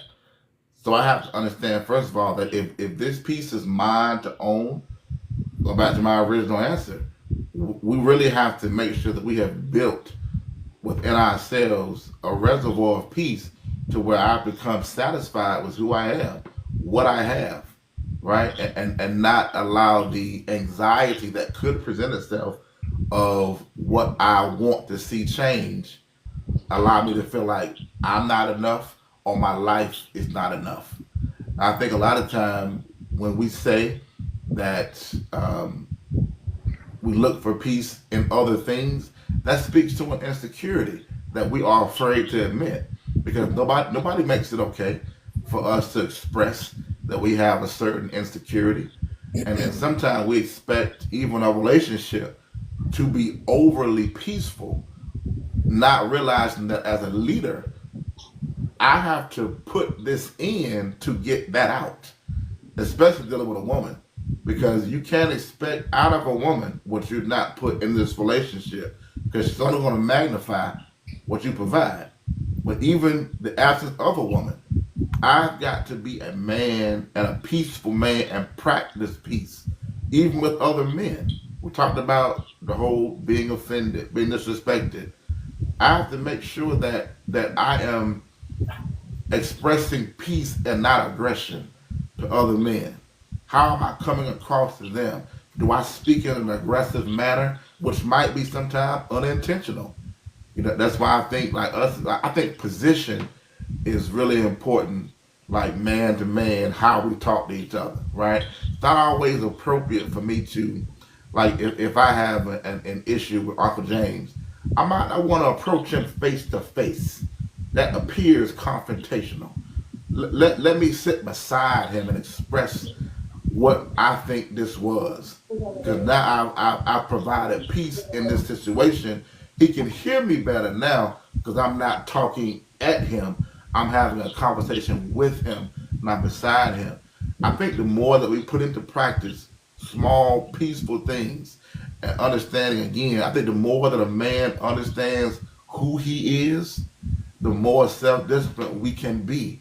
And that alone is a sense of peace. When we can find strength sometimes in isolation, I don't mean totally, but I think the men have to sometimes understand you need some alone time with you. And then you need some alone time with other brothers who are like-minded, who can pour into you and help you become more of a peaceful being. That was my three. I got more to say, but I'm stop right there. Yeah, let me just, I want to just start in there real quick because a lot of times, when I speak for myself, right, there's a lot of things that I ignored that I probably should not ignore. And with ignoring that stuff, those small things that kind of irritate me, grows to now it's starting to take me out of the peaceful space that I like to be in when I should have just expressed that I don't like when you touch me like this or that I don't like. I mean, it may seem small, but in those small things that we think we can ignore, it grows. So where now I'm in a space to where it's just totally disrupting me. But we gotta be honest with ourselves and we gotta be honest with the people around us. That's all I want to say. So I'll say this. I don't think we have the right to put our peace, that responsibility of our peace, on anybody else. I think we are responsible to be peaceful ourselves. We need to figure out what that is for ourselves. I don't want to put that responsibility on someone. Now, I want a woman to be my safe space for me to be vulnerable. I don't want her to be my peace. I'm going to work on that myself, right? If I'm working on that myself and I find myself in an unpeaceful state, the next thing I want to do is figure out what can I do to get back to the peaceful state. For me, there's a couple of things. You get me on the beach, there's some water, and I can meditate. Those are the things that put me in a space where I can clear all the clutter back and get back to that peaceful state. So when no matter what's going on in my head, I'm actually able to now think of it more clear and have a more responsible response to whatever's going on, and it's based on logic, not emotion, right? So I think, number one, we have to own the fact that our peace is our responsibility. That's the very first thing. And then I think the second thing is finding different things that we can do that can help us get back into a peaceful state when we may get thrown off that square for whatever reason. And the EQ goes into that. The way EQ plays in that the higher the EQ, the faster you'll be able to get back to that place. Yeah. I feel. I'm a truly a believer. Go ahead. Go ahead, Brother James. Okay. I'm a truly believer in when you fail to educate yourself, you allow others to make decisions for you. I'm gonna say it again. When you fail to educate yourself, you allow others to make decisions for you. The boundaries that I set for myself, it's gonna get crossed. It goes back to when Sister asked us in the beginning to introduce ourselves, or what is this peace? I am not blind to the fact that somebody's gonna cross those boundaries. Okay, even though I set them, somebody's going to try me.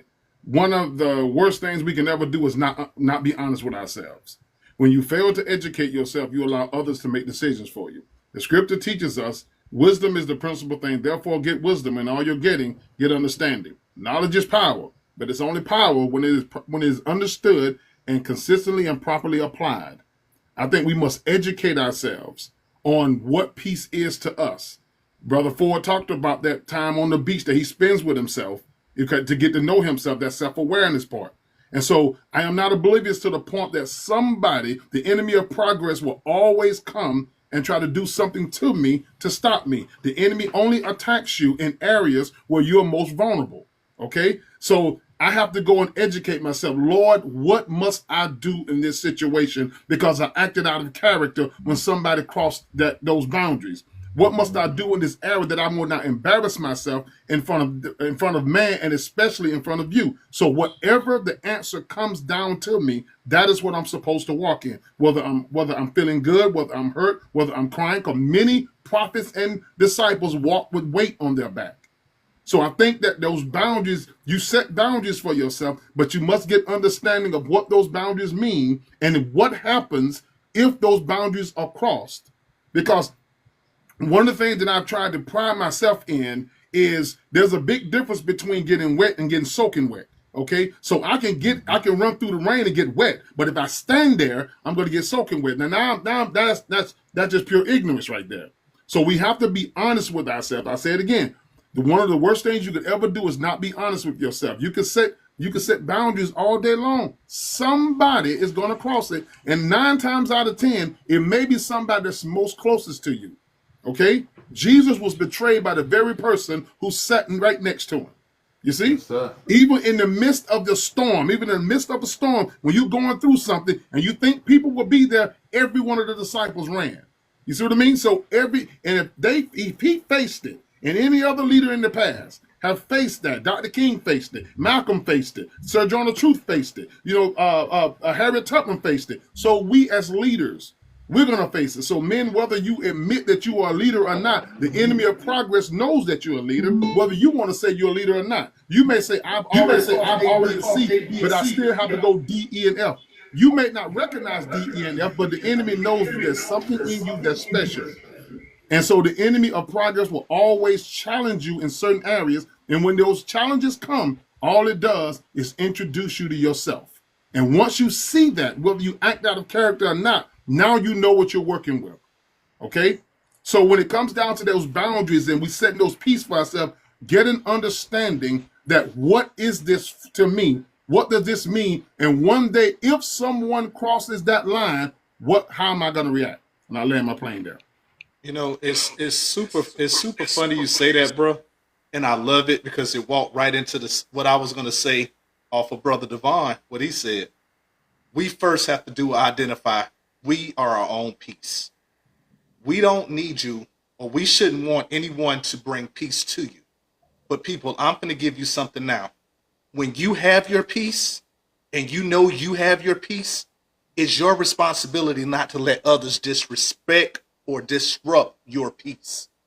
And when those people continuously disrupt your peace, you have to make the conscious decision, no matter what, even if it hurts, to say, I have to remove you out of my life.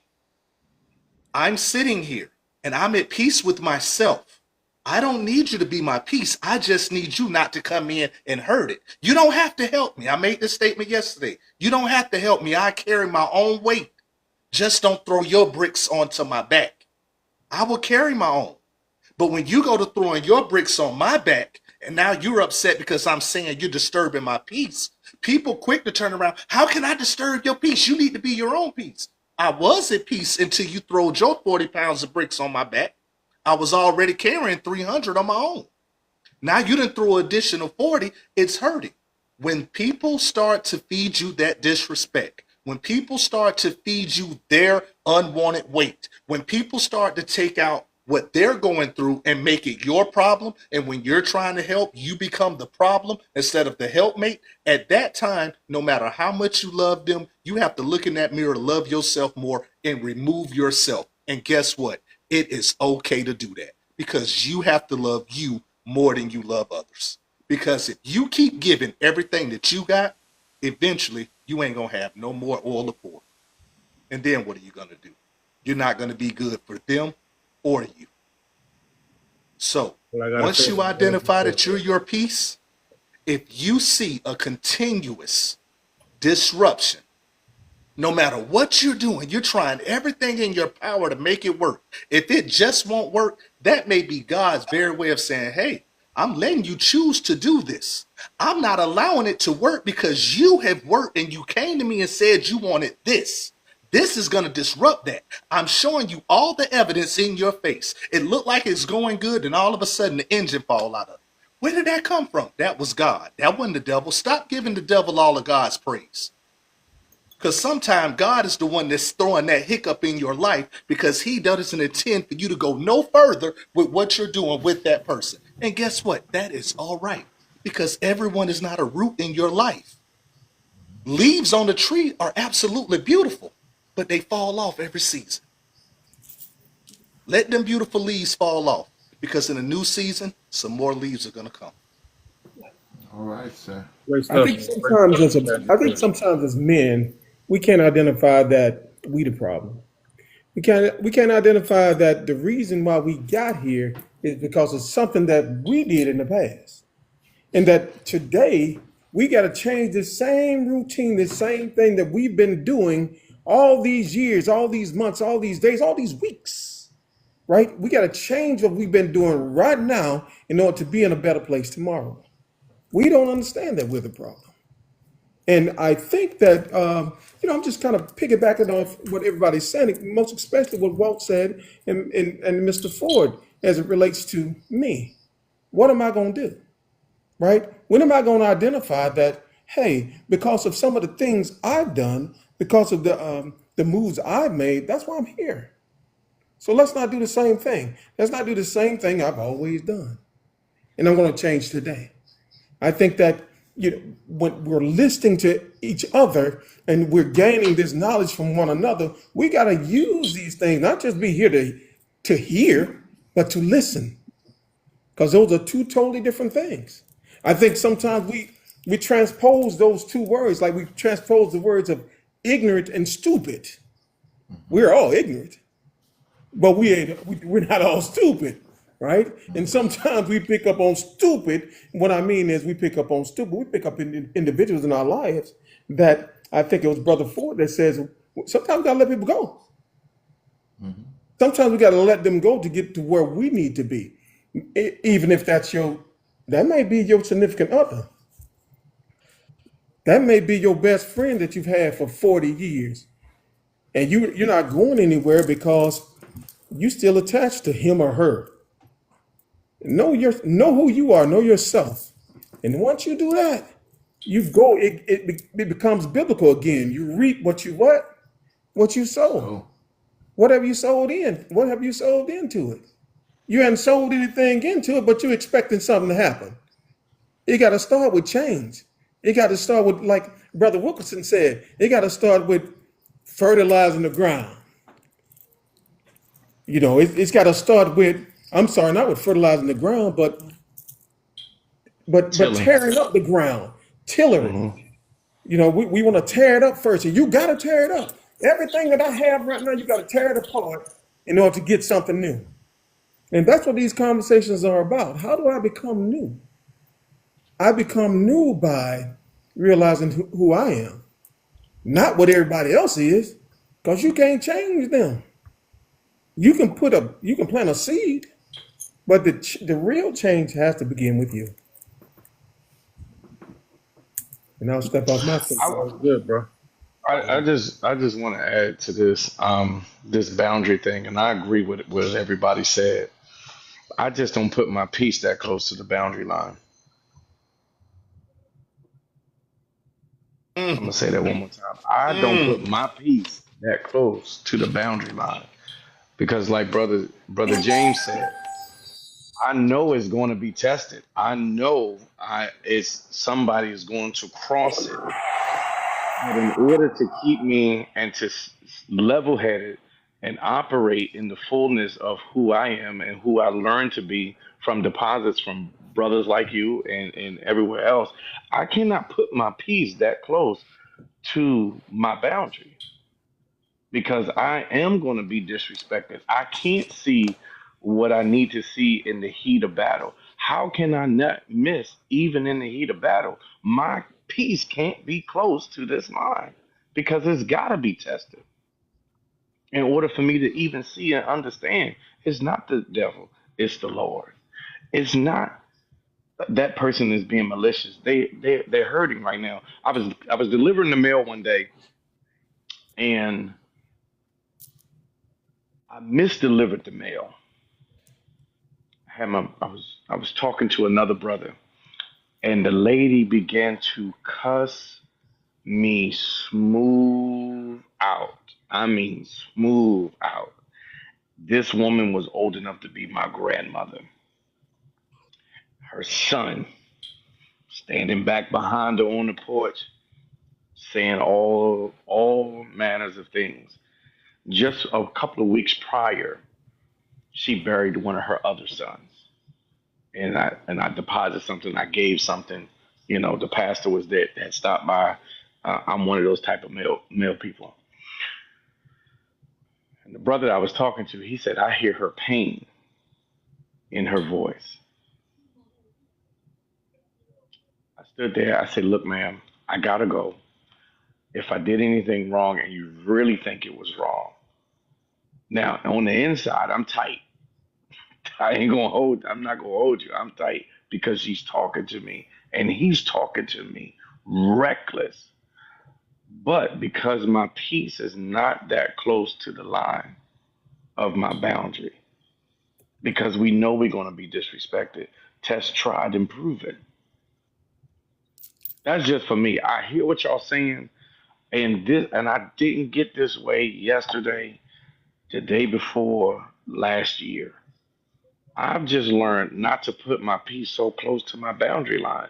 Why would you put what's valuable to you so close to where it's going to be chaos? Brother Wisdom hit something. One of the great speakers I like to listen to sometimes, Jerry Flowers. I've said it before. Boxes. We got to learn how to put people and things in the correct place of our life. One thing I say in my life: all the pieces matter. Sometimes we have the right pieces for the puzzle, but just because it fits over here and it fits well there, but then as we go on, we realize that that puzzle piece, it actually goes over here, and this piece that I couldn't figure out where it went, it goes right here, and now my vision is complete. We can't put our piece so close to the boundary line. That's all I got to say. There was a movie out years ago, and I'm gonna be very, very quick. There was a movie out years ago called The Truman Show with Jim Carrey. And in this movie, this guy's life was built under the camera. They set up this gigantic studio and they built it like a soap opera, like a reality show. Everyone knew but him. Everyone, his job and everything was fabricated. And then when all of a sudden he started to know something. And then he found out what they was doing. He was trying to escape it. And the person that set it up said he'll never get out. They said, why would you say that? He said, because most people accept the reality they've been given. And I'm saying that for myself. I've been conditioned. I've been taught. I've been put in situations, and I was conditioned to handle things a certain way. And DJ hear me say this all the time. There are certain things about yourself that you have not discovered. But in order for that goodness to come out of you, you're going to have to be challenged. That's just the way it works. So, yes, brother, I am totally 100% in agreement with you. But the reason, and I'm definitely not saying that you're wrong, but the reason why I say that the way that I say it, because wherever the boundaries are, the enemy will find where you're most vulnerable. You'll be put in situations just like that lady, and just like the situation with me, cussed out because they felt like they didn't get the service that they deserved. Even though I made many repairs in their home, they still felt like, but I realized that your anger is not toward me. Your anger is toward someone else. I just happened to be in the wrong place at the wrong time. So I made up in my mind, and I say this also. There's nothing on earth more powerful, more determined, and more committed than a made up mind. I made up in my mind that even though no matter how many times I fall, I'm going to get back up. One way or the other, I'm going to get back up. I cannot sit here and say I serve a God who is the creator of heaven and earth, and there's no power in me, and I'm his creation. So that means there's some knowledge, some information that I am missing. Okay, and I am adamant on getting that information because I'm not going to allow the world to tell me anymore what a man is. I'm not going to allow it. Okay, when it comes to vulnerability, when it comes to crying, when it comes to expressing myself, I'm going to find a way to get the answers that I need. Because at the same time, well, I'm saying this because those areas in your life, if you don't strengthen those areas in your life, trust me, the enemy of progress will find it. Okay, because every person's work is going to be tested. This is why I talk the way that I talk.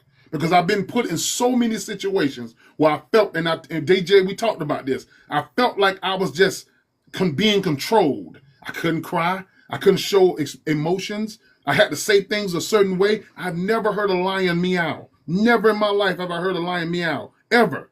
You see what I mean? So I've been put in situations where I couldn't speak. I had to speak soft. I couldn't say what I wanted to say, even though it wasn't disrespectful. If I come off one way, you can speak to me with your whole chest. But if I come back, then all of a sudden there's a problem. No more. I won't do it anymore. I will never be disrespectful because that's not how I was raised and that's not how I am. But at the same time, I'm not oblivious to what's going on in the world. You see what I mean? So one of the reasons why we respond the way we respond, in many cases, we have been conditioned to respond that way. That was disrespectful. And to many of us, that is disrespectful. But I have to ask the question, if this person is constantly disrespecting me and I get away from this person, then someone else comes and does the exact same thing. New face, maybe a new gender, maybe a new situation. The disrespect is going to be disrespect. Lord, I continue to fall. I continue to mess up in this space. What must I do?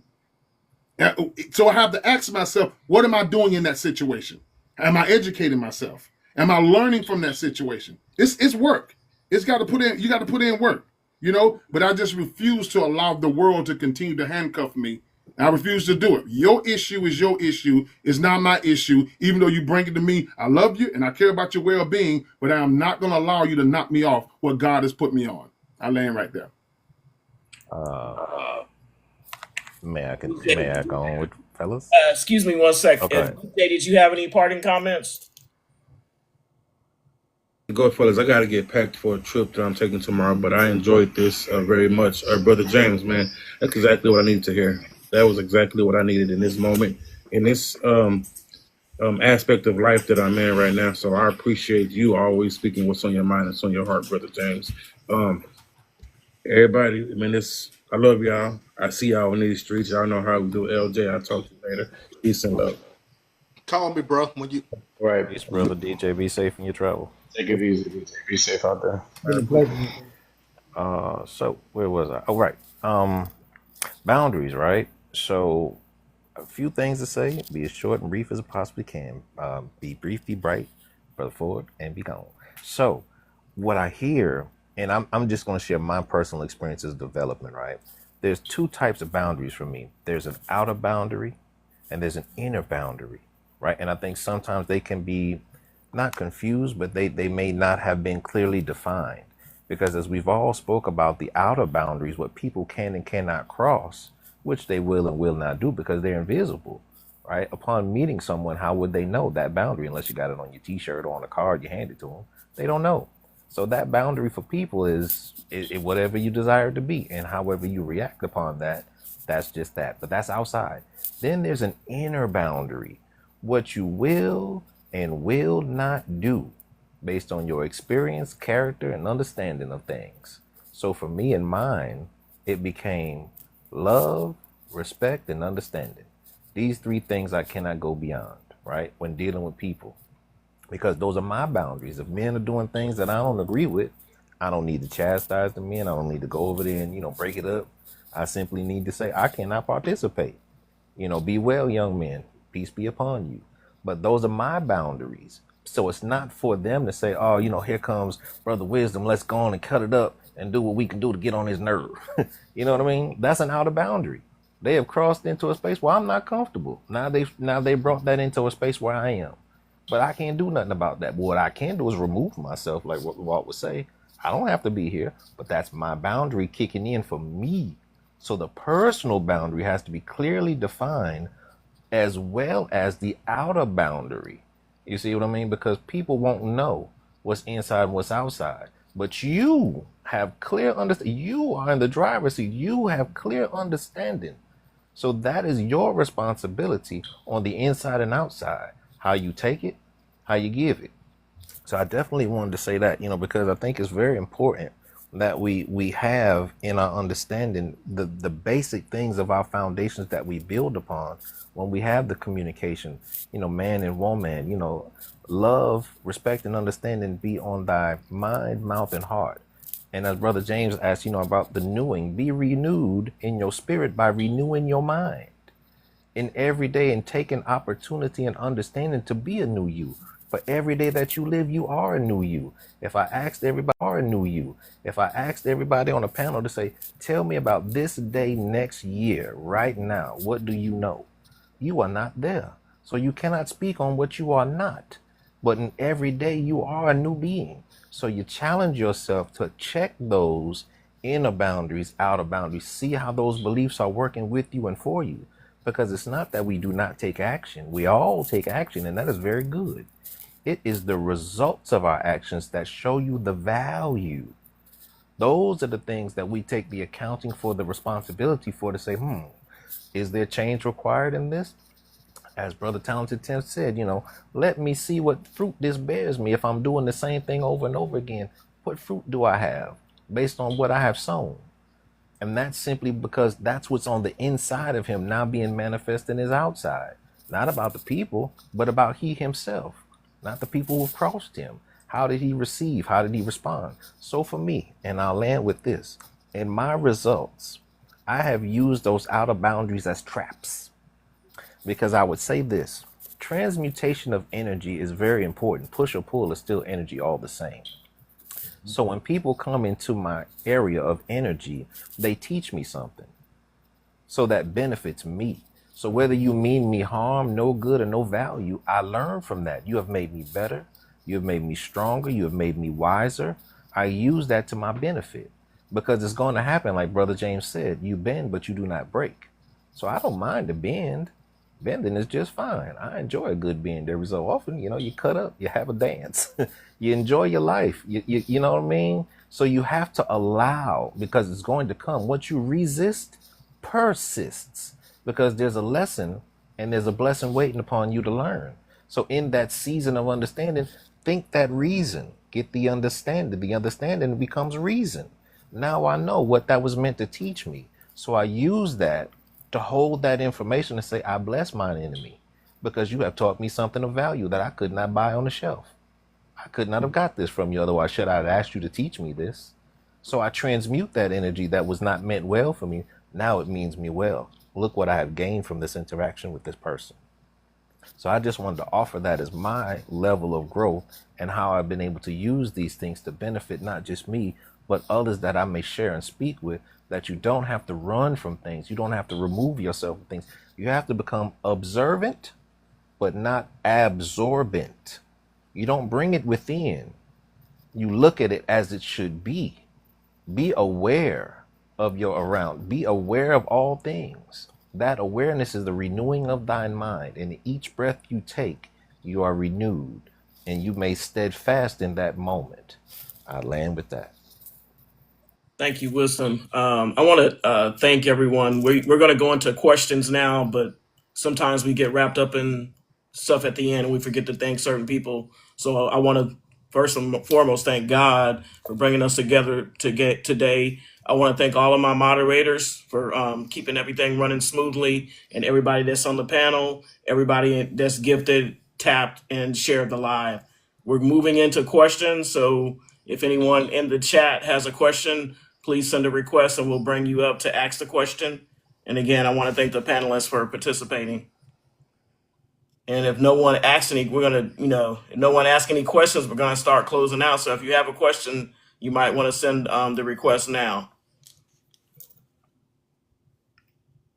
All right, so we'll start with Wisdom. And if anybody, asks a question, we will still bring them up, or we won't just sit here being idle. So Wisdom, can you just kind of close, and if you have anything that you're going to be doing that you want us to support you in, you can mention that as well. It's usually, I surf around the panels, I find, people of like mind to enjoy mental food with. I like to say, I break mental bread with many people.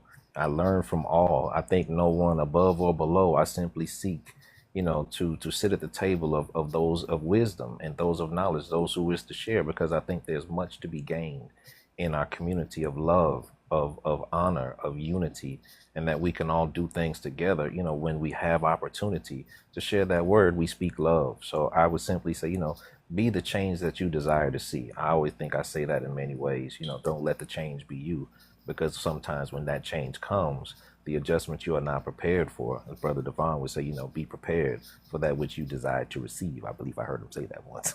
So Yes, I sir. simply say that, it's a good thing that I appreciate being here with everybody, and breaking mental bread with you all. I'm always, I'm always honored to have this opportunity to share. I land with it. Brother James. Okay, I just want to first and foremost thank you again for considering me to be on this panel. I really appreciate it.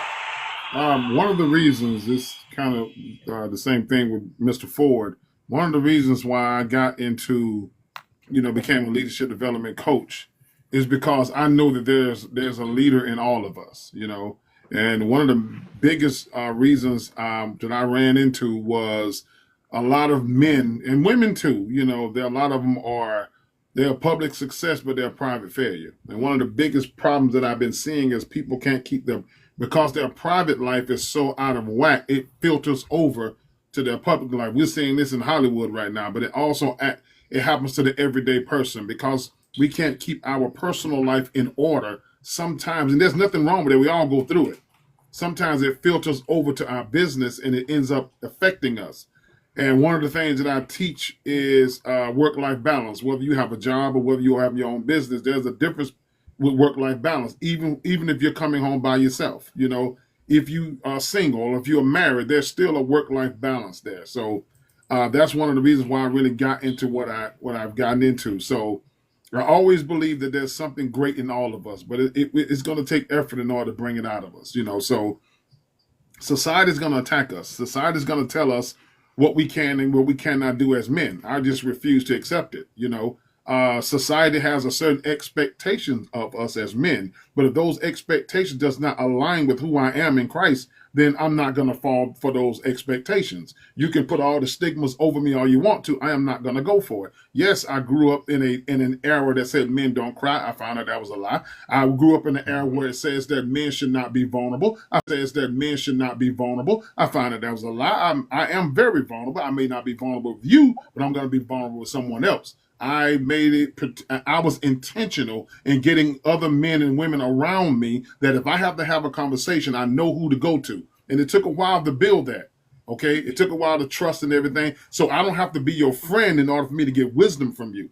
I will never be disrespectful to you, but I don't have to be your friend to get wisdom from you because I'm there to get something. Because again, I have a lot of people that depend on me. And so I am not going to fall for the very thing that society is trying to hold us down. I'm not going to fall for it. I am not going for it anymore. I will hurt my way to the top. I will cry my way to the top. I will crawl my way to the top. And I will be embarrassed all the way to the top. But I'm going to get to the top because that's what God called me to be. When I say the top, I'm not talking about material gain. That is what it is. But I refuse because so many of my brothers out here are hurting and confused. But so many older men help me. Okay, one of the greatest pieces of advice that I ever got is when I was talking about something personal, and this man said to me, okay, there's nothing you can do about that now. Now, I said the same thing to a sibling of mine, and that sibling of mine got offended, and that sibling of mine got offended about what I said, but that same thing was said to me. It hurt, but I grew. So in any setting that I'm in, I'm intentional in learning, even if you hurt my feelings. Because I know one day God has built me enough that I will get over it. So everybody I go around, I'm not trying to make friends with them. I'm just trying to learn from them. And I'm not trying to pull from them. I'm not trying to pull nothing from because I bring stuff to the table as well. So again, I just appreciate you all for allowing me tonight.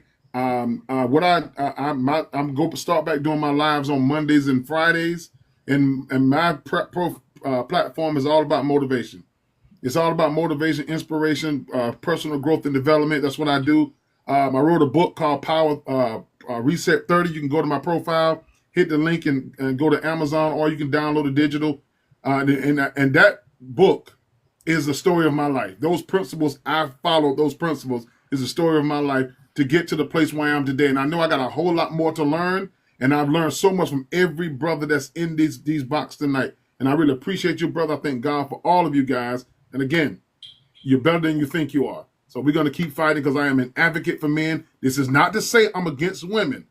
Okay, so I don't need everybody to understand that. But I'm a big advocate for men because there are certain areas in our lives that we have to be tested. Listen, we have to be tested.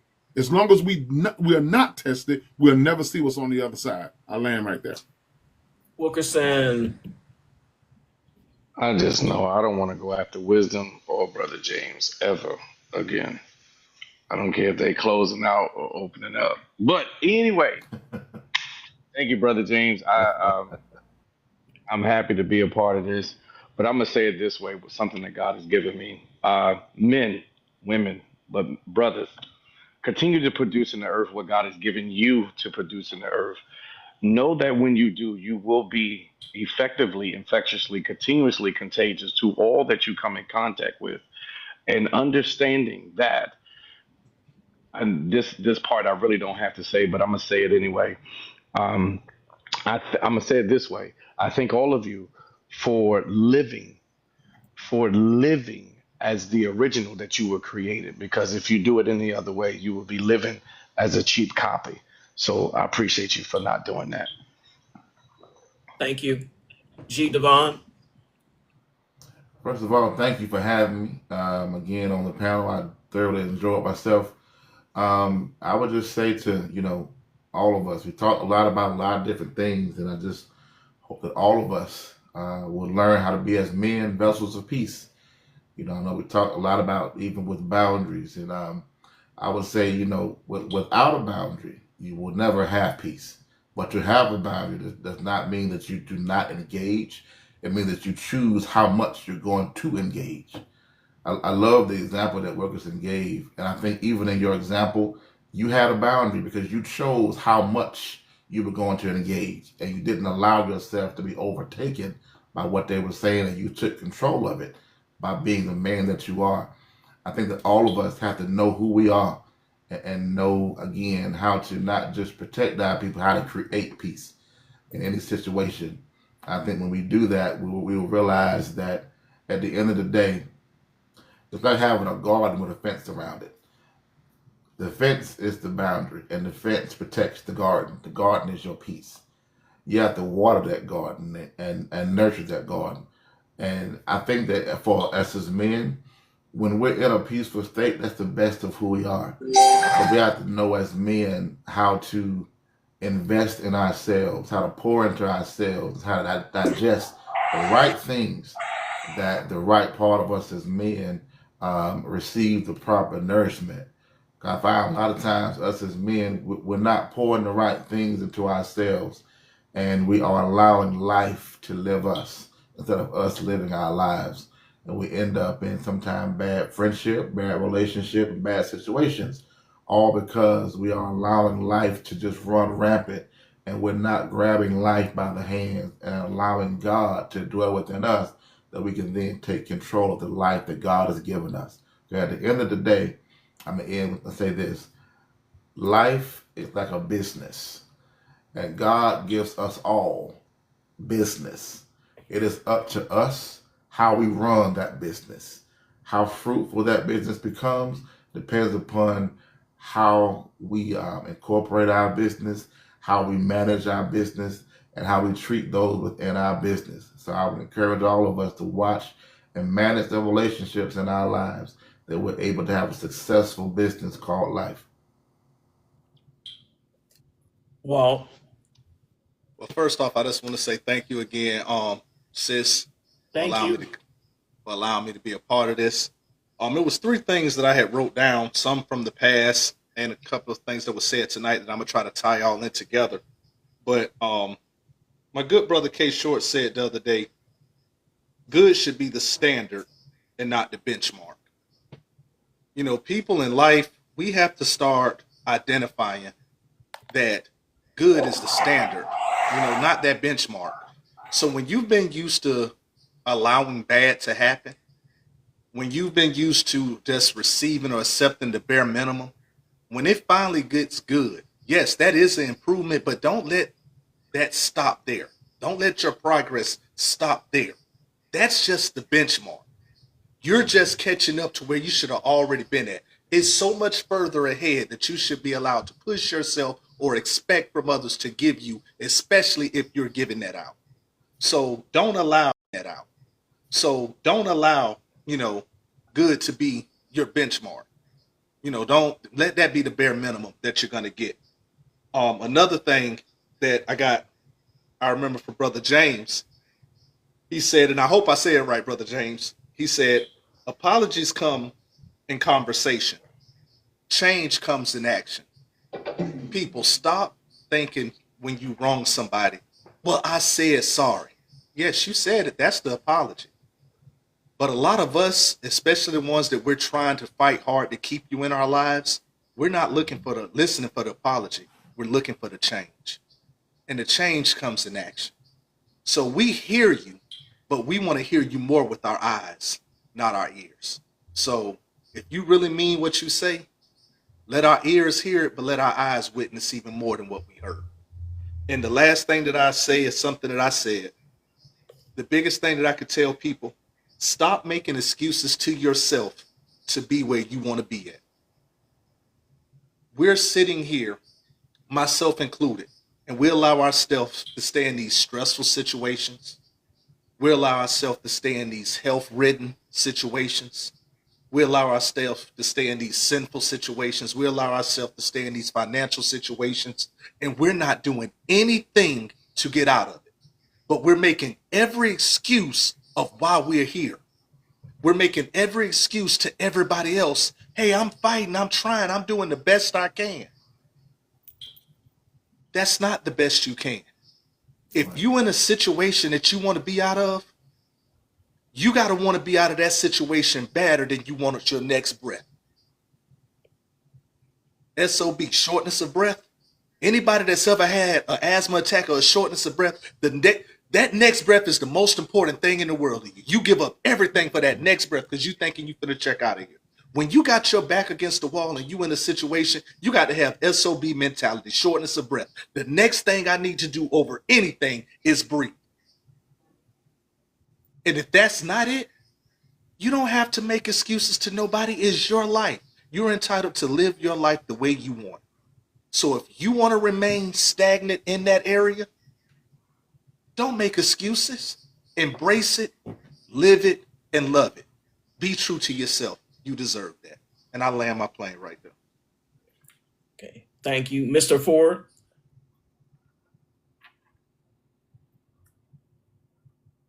You're muted. All right, Walt. An apology means nothing without atonement, and that's what the first thing that popped in my head when you said that. Thank you, Go. I really appreciate the invite. It's Thank you all. for coming. Thank you Yes. for coming. Yeah, it's always good to sit in here because you can always learn something, right? And that's what we're here for, right? We're here to learn something. We're here to get better and be better humans, right? Not only for ourselves but for the people around us. Like we have to be able to. We can only help successfully from a place of strength, and a lot of times we need to make sure that we're working on ourselves and our hearts and minds to be able to make sure that we are able to reach back. And so I'll say to this: a lot of us, it's okay if you don't know what you don't know, right? That's why these types of panels are important because it helps shine lights on some of our blind spots. So don't be afraid to fail. Don't be afraid to fail. Fail often, fail forward, fail your way to success. Fail your way to success because in every failure, there's going to be a lesson to be learned within that. In the process of doing that, make sure you understand who you are and how you operate. Make sure you understand what boundaries you need to put, what boundaries you need to place, and make sure you're in alignment with what your purpose is. Because in those times, that's when we find ourselves in the most powerful position to be able to make effective change moving forward, not only for ourselves, but sometimes it can be even generationally, depending on who's watching us. So I just keep encouraging everybody to understand that it is so important to understand who you are and why you are here, and then work on that EQ. Work on that EQ. I read Emotional Intelligence 2.0. There's now an Emotional Intelligence 3.0. You can take the test. It's free if you buy the book, right? And then it'll give you it'll shine some light on some blind spots that you may not have seen. And then you can work on those because effective communication is how we are going to be able to move the needle forward in anything, whether it's trying to build a business, a friendship, a relationship, or be a great parent or just a great family member. So just keep those things in mind. Keep working on yourself, fail forward, and we'll celebrate you. I appreciate everybody here on the panel. Thank you, Mr. Ford. Talented 10th. I think that as we move forward in life, we have to remember that that we are here to serve one another. I said it in a comment, and I mean it. I think sometimes that we forget what we're here for. we forget that I think Scripture says, Jesus said that greater works than I you shall do. Some of the things I remember more than most is how uh, when he walked this earth, how he served, how he served the Father in heaven. But as Jesus walked, he washed feet. He washed feet. We should learn to do that. Without this hand, we need some other orifice to wash it. I believe that as we live, we should use one another. We should help one another to clean ourselves. This panel tonight has given us that soap we need to clean ourselves.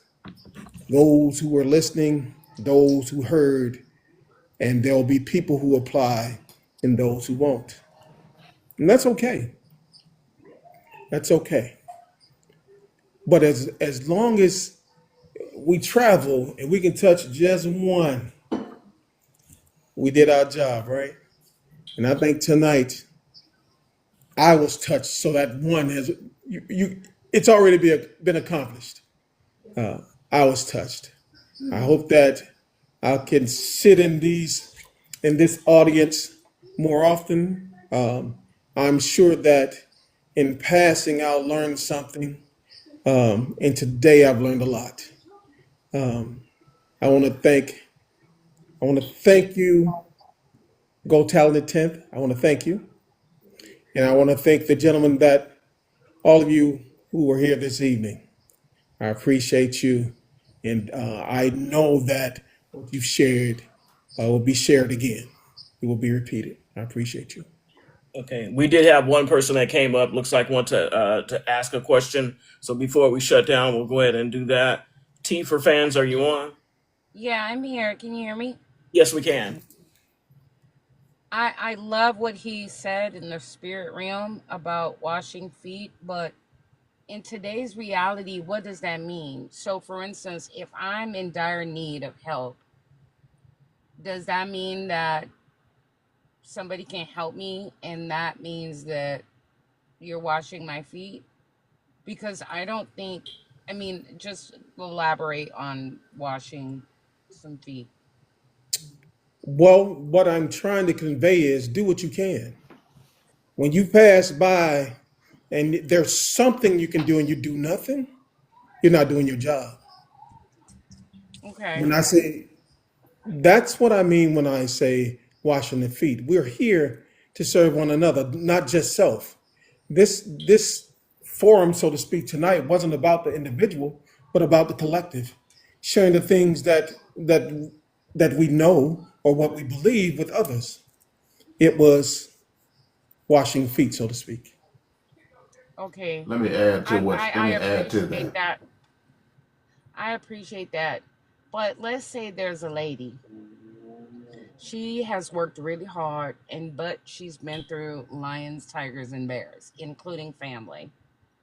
However, at a point in her life, she or he was doing absolutely amazing. And we all know what can occur when you are doing amazing, that, it's like the crab theory that occurs. And then when you need help because you don't have the community or you don't have friends uh, that can hoist you up in a downtime, what you're speaking to me, which is what I would think, if I have it, I would help that person out because I know how they perform when they're okay. But sometimes our, you know, uh, ankle can get smited or we can fall down. But when we don't have people in our lives, in our environment that can help hoist us back over the cliff or the road to get back on it, what do you do then? So I understand that you're encouraging and I love that, but it's a lot of people out here that don't have family or friends that were very successful. But because of that, they don't have support. I don't know if you know what that means, because I've learned that if nobody has ever failed before, if nobody ever had anybody copy them or mock them or scorn them, they don't have any idea what it feels like if you ever fall. So they're not willing to help because they're like, oh, well, you should have did A, B, C, D, but life can occur. That's all I'm saying. Life can occur. And good people like you with what you're saying is there. But I don't really think that people really understand that haven't been through what a person that has, um, you know, not fail, but has, Okay, been excuse in me, a ma'am. bad Ma'am, situation. I'm gonna let G Devon answer your question, but the question that you're asking is related only because of what he said, but it has nothing to do with the overall topic that we're talking about tonight. So G Devon is gonna address you, and then that's gonna be it. Go ahead, G Devon. So when you think about symbolically what the washing of the feet is, you have to think about in that day and time. People didn't have shoes, which means that to wash somebody's feet, you had to humble yourself to be able to do that. And you're offering this person the best of who you are. But it's a two-way street. I offer the best of who I am to serve the worst of what you are. But then you have to also put yourself in a position to be washed. It's a two-way street. When Jesus was washing people's feet, he didn't just come to them. Sometimes they put themselves in his presence. I think all of us sometimes feel as if we don't have resources or support, but we don't sometimes look at how much we do have. Take social media, for instance. I've actually had people personally do not know me at all, have seen me on social media, and have contacted me somehow for something, and I was able to be of service. I'm going to take the faith community, for instance. As a pastor, I cannot just speak to somebody's spiritual need. I have to also see what is your tangible physical need as well. I'll use an example like this. You may come in contact with individuals who have lost their job, and they need a job. I got to give you more than prayer. I got to now realize, who do I know that can help this person? Who inside of this church or this faith community has a business or is a supervisor that can now wash the feet in terms of putting you in contact with individuals who can probably hire you depending upon what you do. So your question is a good question, but it's a loaded question because sometimes it depends upon the specific the dynamics of what you're asking. But at the end of the day, the washing of the feet is the offering the best of what I have in service to sometimes clean the dirtiest of who somebody else is. But I do that by humbling myself and not judging them based upon what other people may think.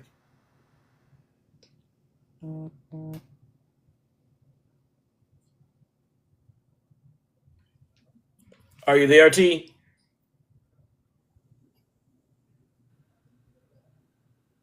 I'm here.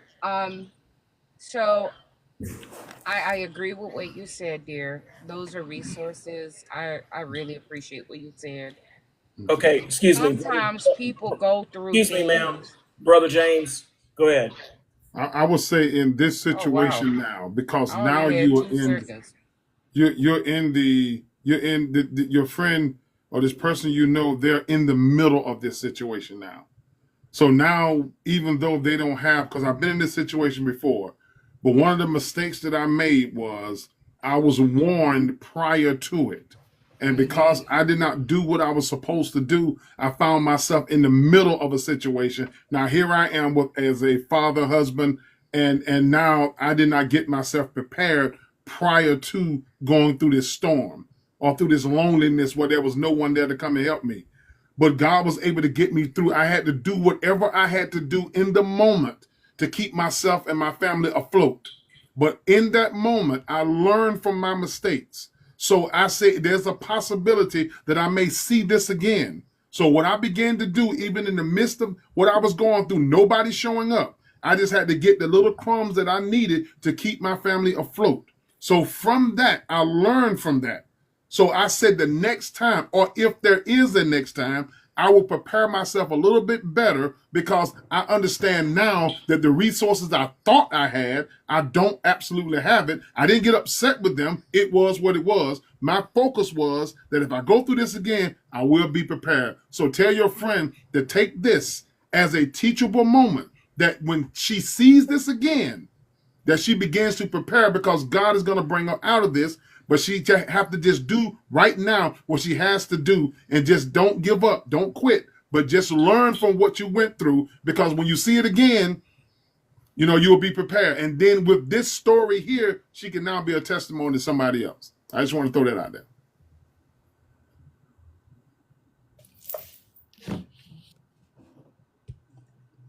T. Yes. Thank you so much, brother. I really appreciate you sharing. But you know what I've learned in my journey is that I've been very successful. Ma'am, I'm not gonna be rude to you, but again, this is very off topic of what this live is about. So you took one thing that Talented 10 said and opened up a conversation, but it doesn't have anything to do with the overall topic that we're talking about. Well, I wasn't even able to finish, but I'll land my plane. Thank you. Inbox one of us, young lady. Okay, I want to thank And everyone. that's another thing.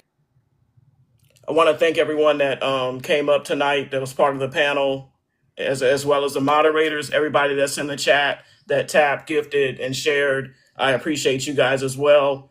Walt and I, on the 24th, we're co-hosting a panel, and it's a grief panel. It's a general grief panel. There is a topic, and it's posted on my page because it will be on here. And if you're available on the 24th at 8 p.m., please join us. And if you're not, share it with somebody who's in need currently. So thank you, everyone.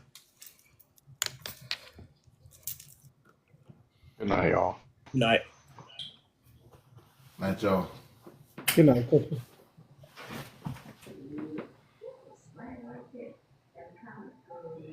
Great job tonight, sis. Thank you, Walt. I appreciate you. Phenomenal job. We getting better at this, sis. We keep it up. We're gonna be all right. We are. LJ, help me out with this. Oh, I got you. Hey, Talented 10, listen to her. She gonna have you doing everything like a pro in a little while. Give her a week, you will know everything. Thanks, Walt. We'll talk about the other thing that we were talking about earlier. Yeah, text me, call me whenever. It don't matter. All right. All right. Take Good care. night, sis. Good night.